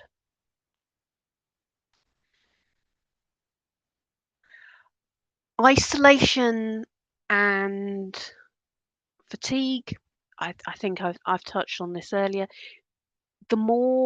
One of the reasons I was so interested to hear about what Mark was talking about earlier with the connection centre is I think that isolation is one of the biggest risks to anyone.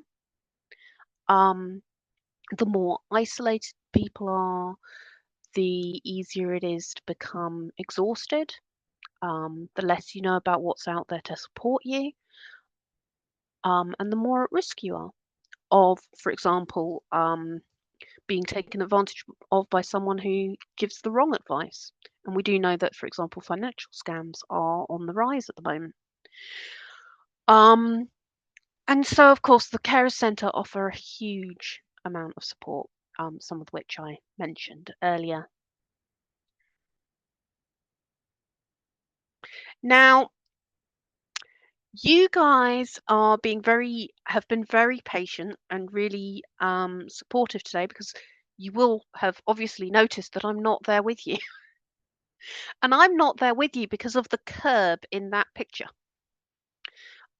Because at the weekend, I forgot that mud is slippery and very quickly experienced a sharp decline in my ability to do anything.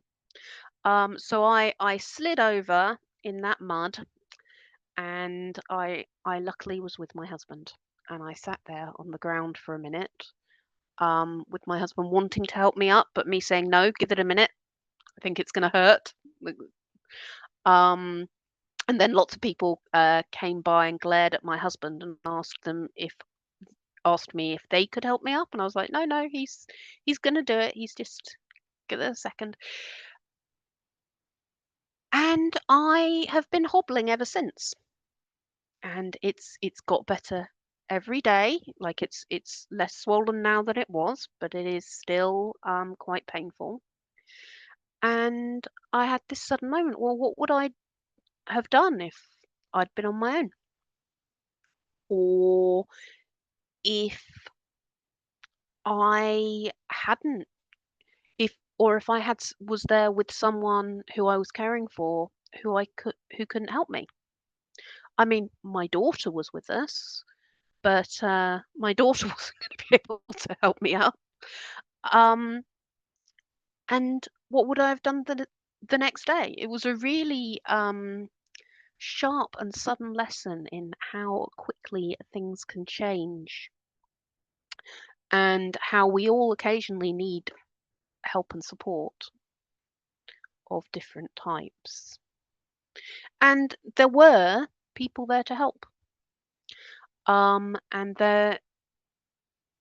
that was the other thing, that it was a sharp lesson that we might all need help, but the people were there. And here in Enfield, I think we have some fantastic people working for the Carers Centre, and they can connect you with other fantastic people working for other agencies who really are there to support us, because none of us can do it on our own.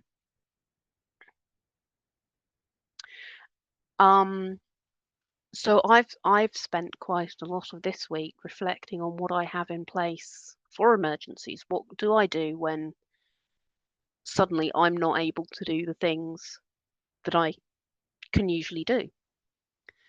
And I think a big part of that is knowing what's available, what the options are. So,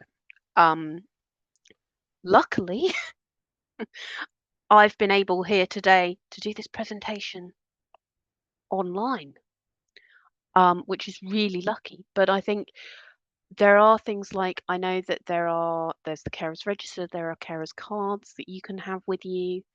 There are lots of services. So I would really implore people to think about those, and to really consider those, and to really look at everything that the Carer Centre does offer, because it is excellent. Now, I am really sorry that I can't be there with you. It is a really brief presentation. I can't see any of you, so I hope that you could hear me, and that everything's okay in the room.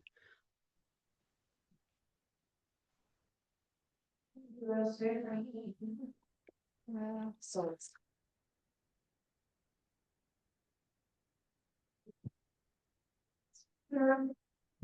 related to safeguarding line,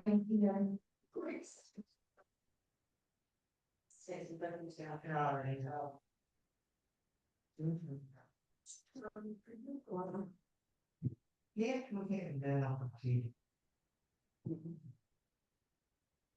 No, what was not a mention, and we hospital. Visual safeguarding, they're running more along.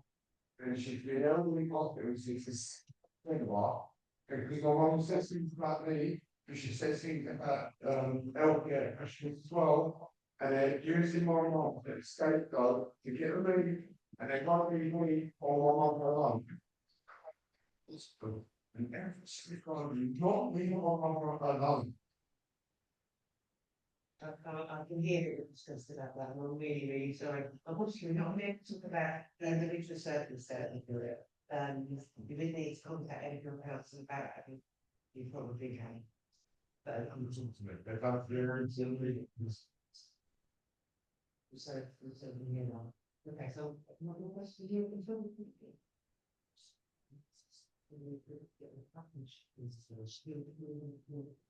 Go to get that.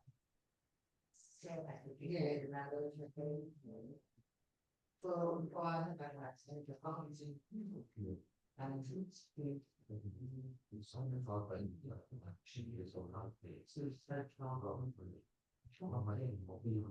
That's not you have to be. You would get go to the show. And I didn't think that's a good all about John. We should, anyone in the share today, we certainly recommend that as well. So one of the sessions we've held out. When we as well, but one of the sessions that we held, we actually did hold them regularly. Our committee had the sessions.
Right, so my name is Panos, I am from the Disability Advice Network in Sheffield, Dane for short.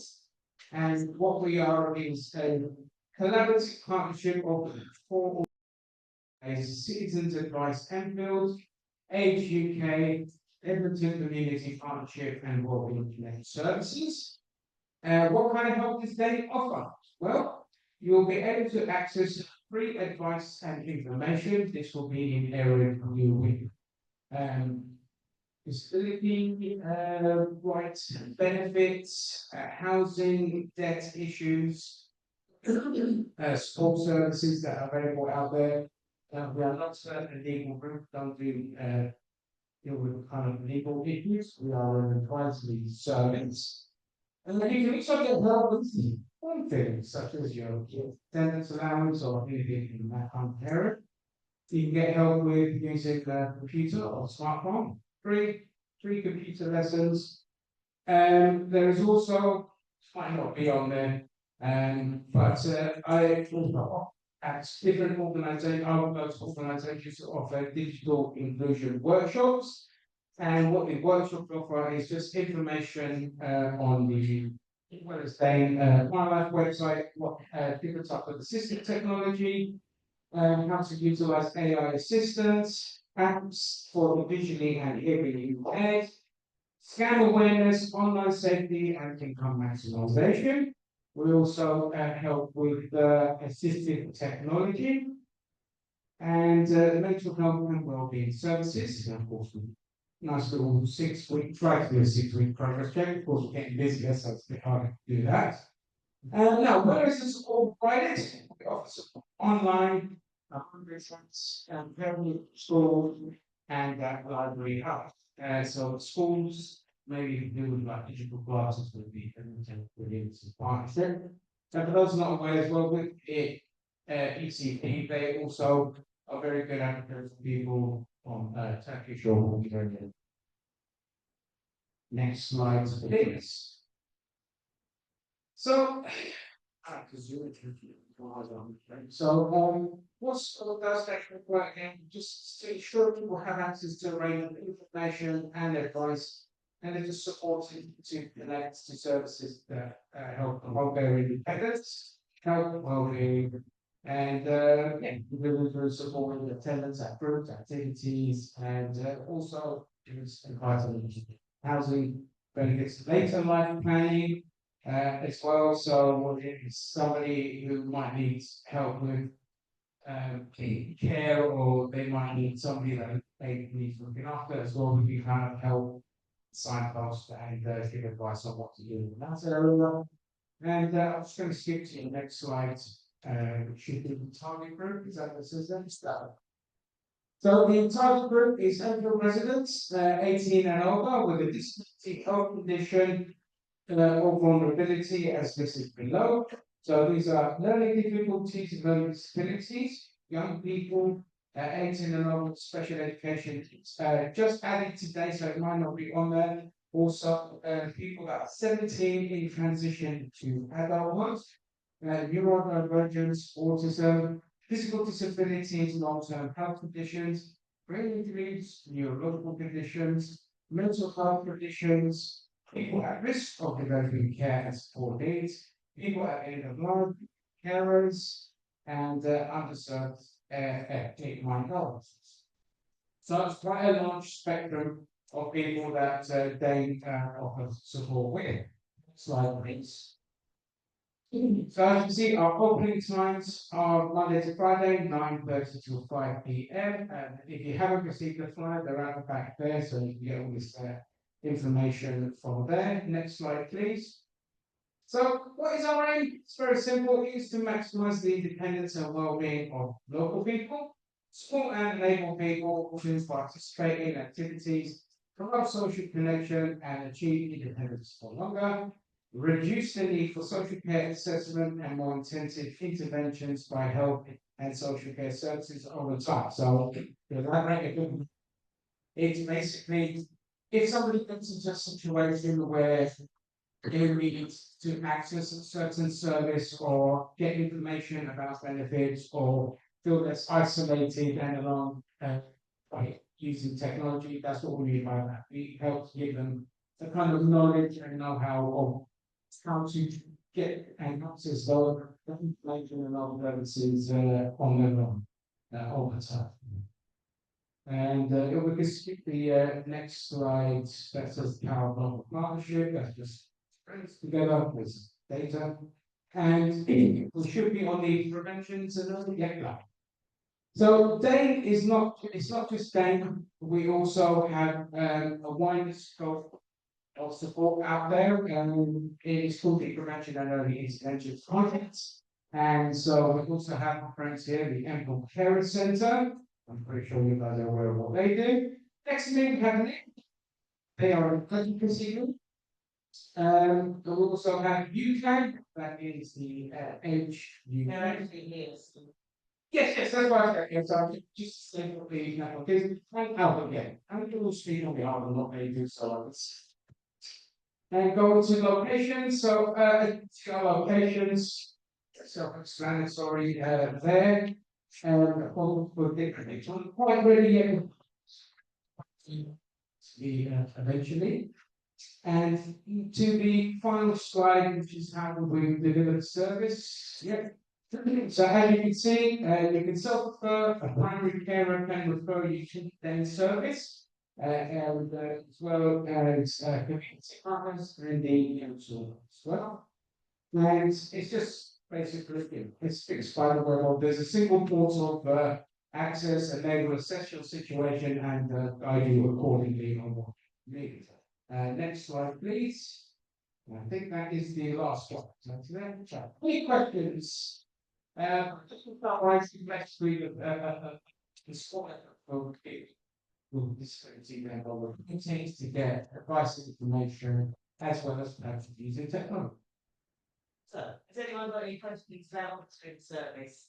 Emma? Just a question, you said that I've always, if I work at the care centre, and I think we listening about it's for, only people with disabilities. Sorry. People can't hear online, so they're unable to take the information. But sorry, you're going to again, please, Emma. Just to clarify, Disability Action Network, I was always under the impression it was only for people with disabilities, but you said that. Well, it's upon initial watch, that's what we thought, but as we progressed, we found out no, it's not enough. There is a wide scope of people that do need support. So we haven't just, it's people with disabilities, is also with vulnerabilities.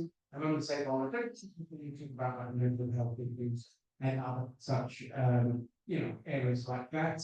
And of course, underserved ethnic minorities who feel shut out and don't know where to go to access services and carers. You can't advocate for people with just disabilities and not part of their carers, because might need help, advice and information as well. That's why it's. Thank you. Okay, so if there aren't any other questions today, we'll hand over to our next speaker, please. And can everyone hear me? Yeah. Okay, fantastic. So confession, I'm going to ask everyone to just ignore the slides because in my haste to get this sent over in time, I sent the wrong slide deck. It's got all the correct information, don't panic, but it's not actually pleasing. So I'm just going to run through the information. We can send stuff out to you, and we do also have leaflets and more information available for that as well. So, sorry, my name's Ellie. I'm head of services for my NGO at Barnet. We are the provider on the Legal Advocacy Network. So it's local and global advocacy partnership. We are in partnership with medical carers who are providing specialist carers advocacy, one-to-one who are providing learning disability and autism support, precious moments, providing culturally appropriate advocacy where required, COE as well, Intersex Association for the Blind and VA. So as you can see, there's a lot of us bringing in a specialist expertise. And the reason that we've done this and brought this partnership together is because we are working with a very wide range of vulnerable individuals and carers as well. We're working with the same kind of group that they're working on as well. We're reporting very expansive experience.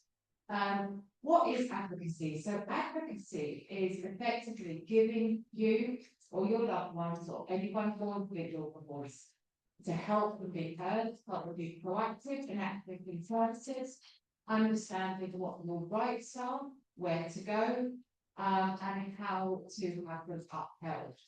So that might take the form of one-to-one support, might be the form of just provision of information, understanding your rights, where to get that information, what that means for you or your loved one individually, or through representation and attending meetings. So an example of gentleman actually mentioned some real challenges with safeguarding advocacy. We could potentially support with helping liaise, so we can have a chat afterwards if that would be helpful. So that's the type of thing we do, helping liaise with professionals, understand where to go and have your voice heard. In terms of accessing the service, we know that you all have a really good relationship with a care centre, with the community, people that you're working with already. So there is no one point of access. You can access it directly through a care centre, but if you're looking for support through for a loved one or friend or signposting someone else into the service, you can also do a referral directly over to Lee, and that's picked up by us. So we will then triage and we will link you in to the right people to provide the right support. And we're working partnership really closely. So Danny, and where was Danny? Thanks. So we will often liaise really closely on cases that we're working on. If there's a need for specialist expertise, I can link in with Danny and his team. Likewise, we can then link in with me to make sure that actually everyone has that specialist bespoke person-centered support. And let me just check that I am not missing anything. So sorry, just to say, alongside that one-to-one provision, we do also run advocacy groups, and this is focused on advocacy skills. So what is it, you know, how might you navigate certain situations or certain communication techniques, or it might be specialists. So it might be looking at what are the current housing challenges, and don't know why that's in mind. And how do where you might go for support and that type of thing. And we are always looking at setting up bespoke specialist training for people as well. So again, if there is anything you're coming across you feel would be really beneficial in terms of group training, we really welcome these guys. We would really love to hear from you. And we can try and respond to that as much as possible, or to work partners with you being discussed as well. That's what strategy today, and we might set up on the investor training. I think that covers the majority of it. We have information available on the back table. But does anyone have any questions?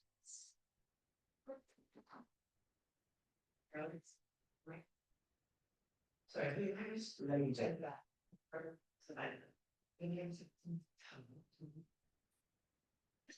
Alright, so I'm just wondering, because you keep saying going on about advocacy.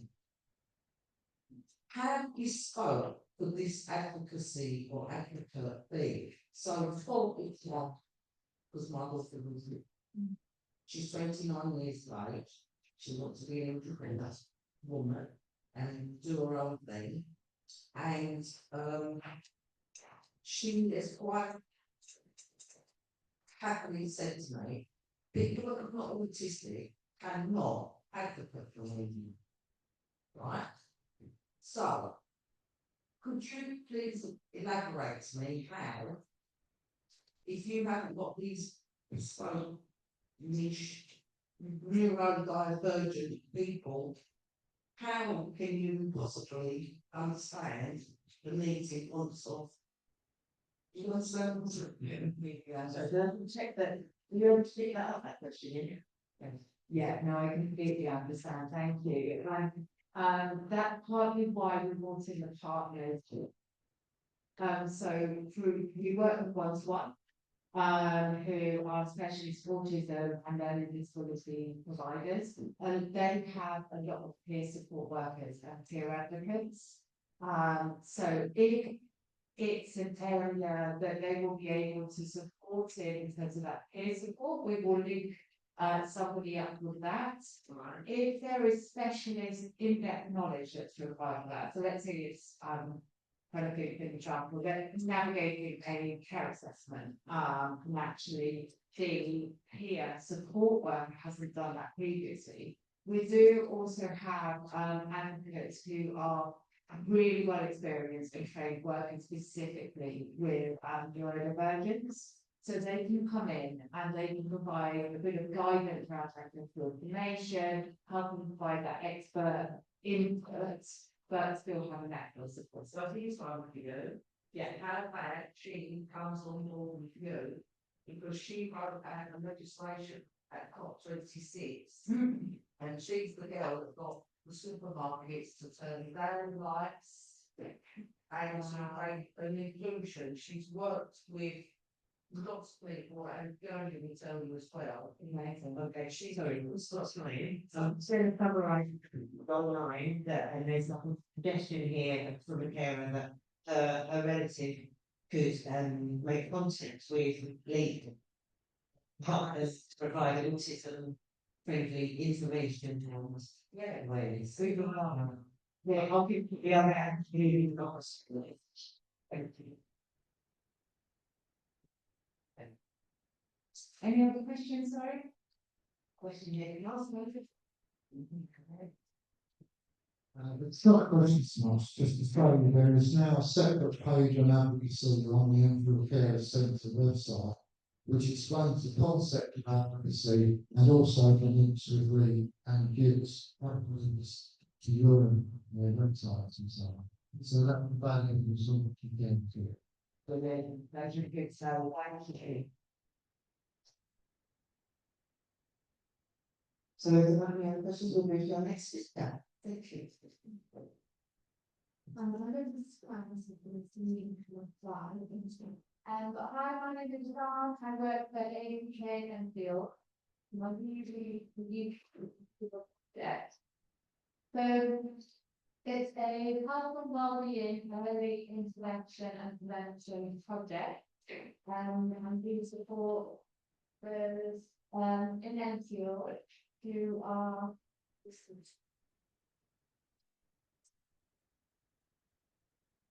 very up this one. So here we are, so we're a partnership.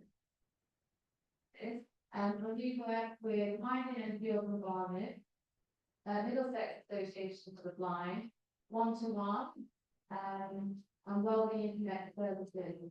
So those are our delivery partners for goal setting for. And then we also have bread and butter and cooking champions who deliver our nutrition and cooking sessions for us in the community. So we work together, help people to regain control of their health and enhance their quality of life. I've had a range of activities and collaborative support. So who can we support? It's over residents who are 18 plus. That includes all of the adults, people with long-term health conditions, people with sensory loss, neurodiversity, and those experiencing challenges with mental health and illness. But again, beyond that, we also support people who are looking for difficulties. Those that might want to set goals around their nutrition or around exercise and make a start with that. So what do you get? It starts with an assessment, so one-to-one with a practitioner to find out what the needs are, what the goals are, and then with them delivering a plan. And alongside that plan and supporting those goals, we have lots of activities. So you get 6 weeks of free exercise sessions. And once those finished, there is the opportunity to continue with a similar plan as well. And then you also get access to nutrition and this, which I'll go into next. And then we have well-being section as well. And you get regular check-ins with your practitioner to find out how they're getting on, if there are any barriers, and information around health conditions and self-care. And then we also are about to launch our own health and wellbeing app. So yeah, more about that. It's help for helping you to stay on track with your goals, and provide different resources as well to support you. So our activities, we deliver 12 nutrition and cooking sessions a month. So some of these include regular monthly sessions.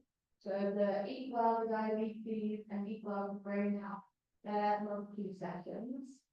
We have weekly healthy eating cooking sessions, and also courses.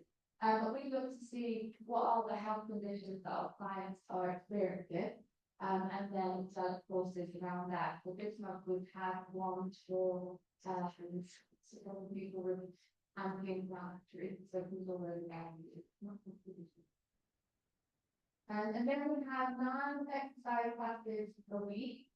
So this includes spot sit, seated exercise, stronger tone, Pilates, circuit, and lots more. And then we have some kind of ad hoc wellbeing sessions. So we've got digital art, pottery, mindfulness, and lots of wellness coming up. Our activities are based all around Enfield, in different community centres, church hall, and also neighbouring from the better learning development.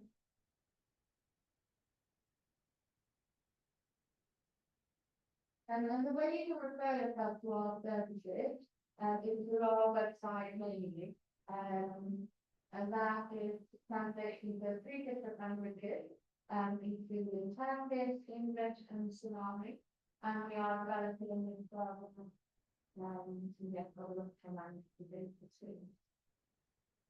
So you can refer yourself on our website by just clicking the before information, give us some information about things you'd like to exchange. And we can also put our online ones.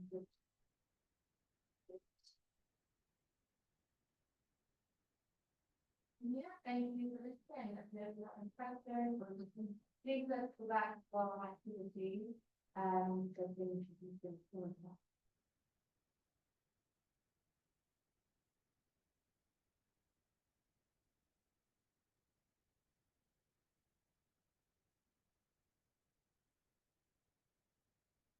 Great.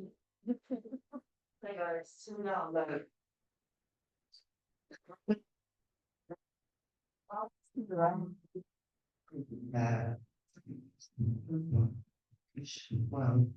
and we're going to deliver the phone school service. And you know, I'll say that after you found the CDC that got that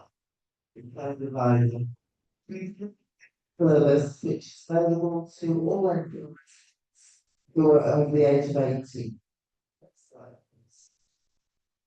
So this project supports people who are leaving hospital and then short community. The objective is to offer hospital clinical discharge support and health care services. So that could be help with everyday tasks. It's not personal care, it's about more sort of shopping and sort of helping help.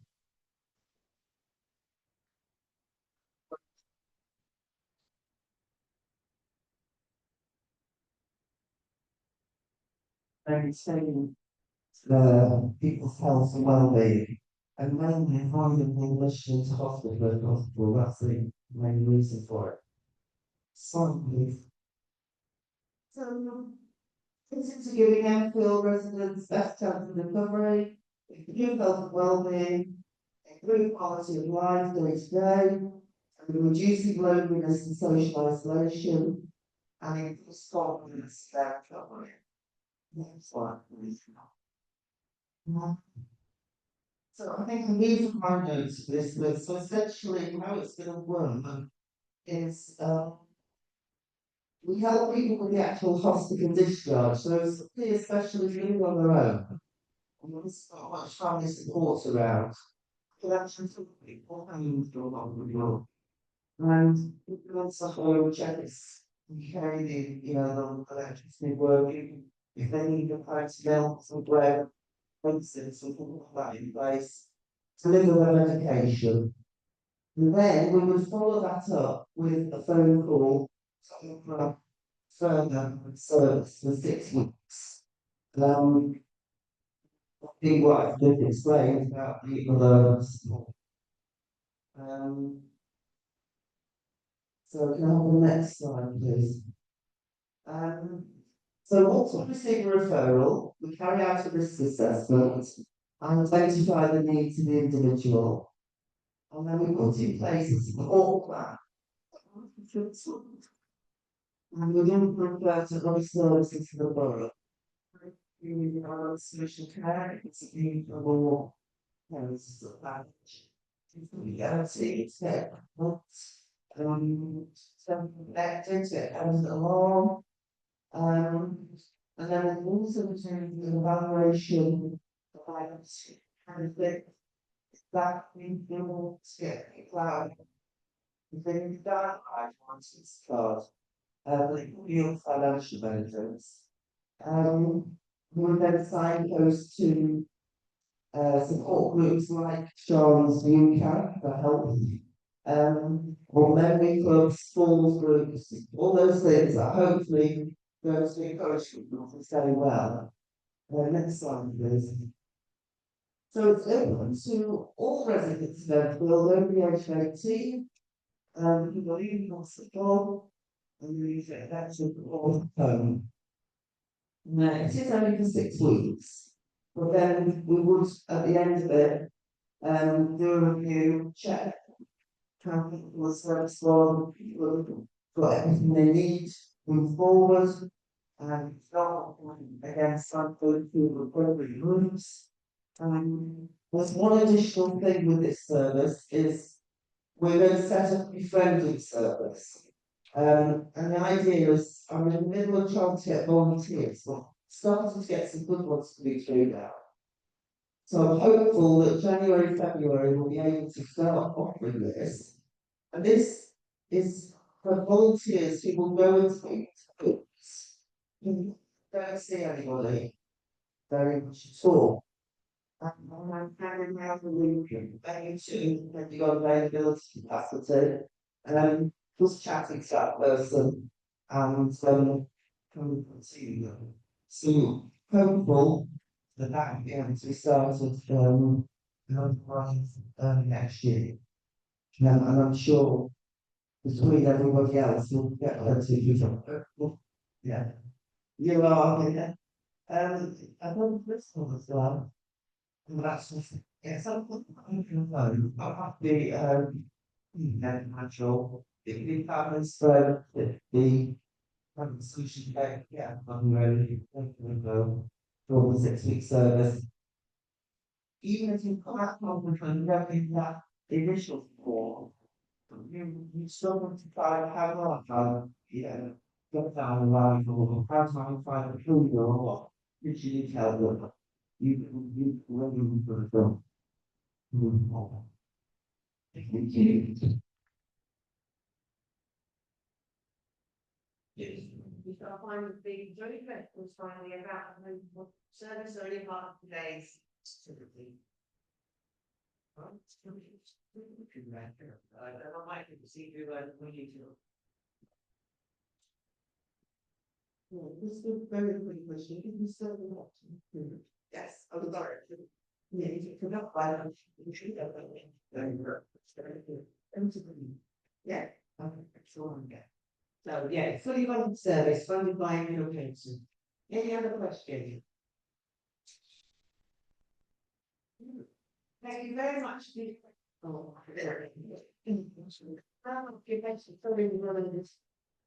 Yeah, I don't certificate our. Very much years and you really good fit. How many speeches you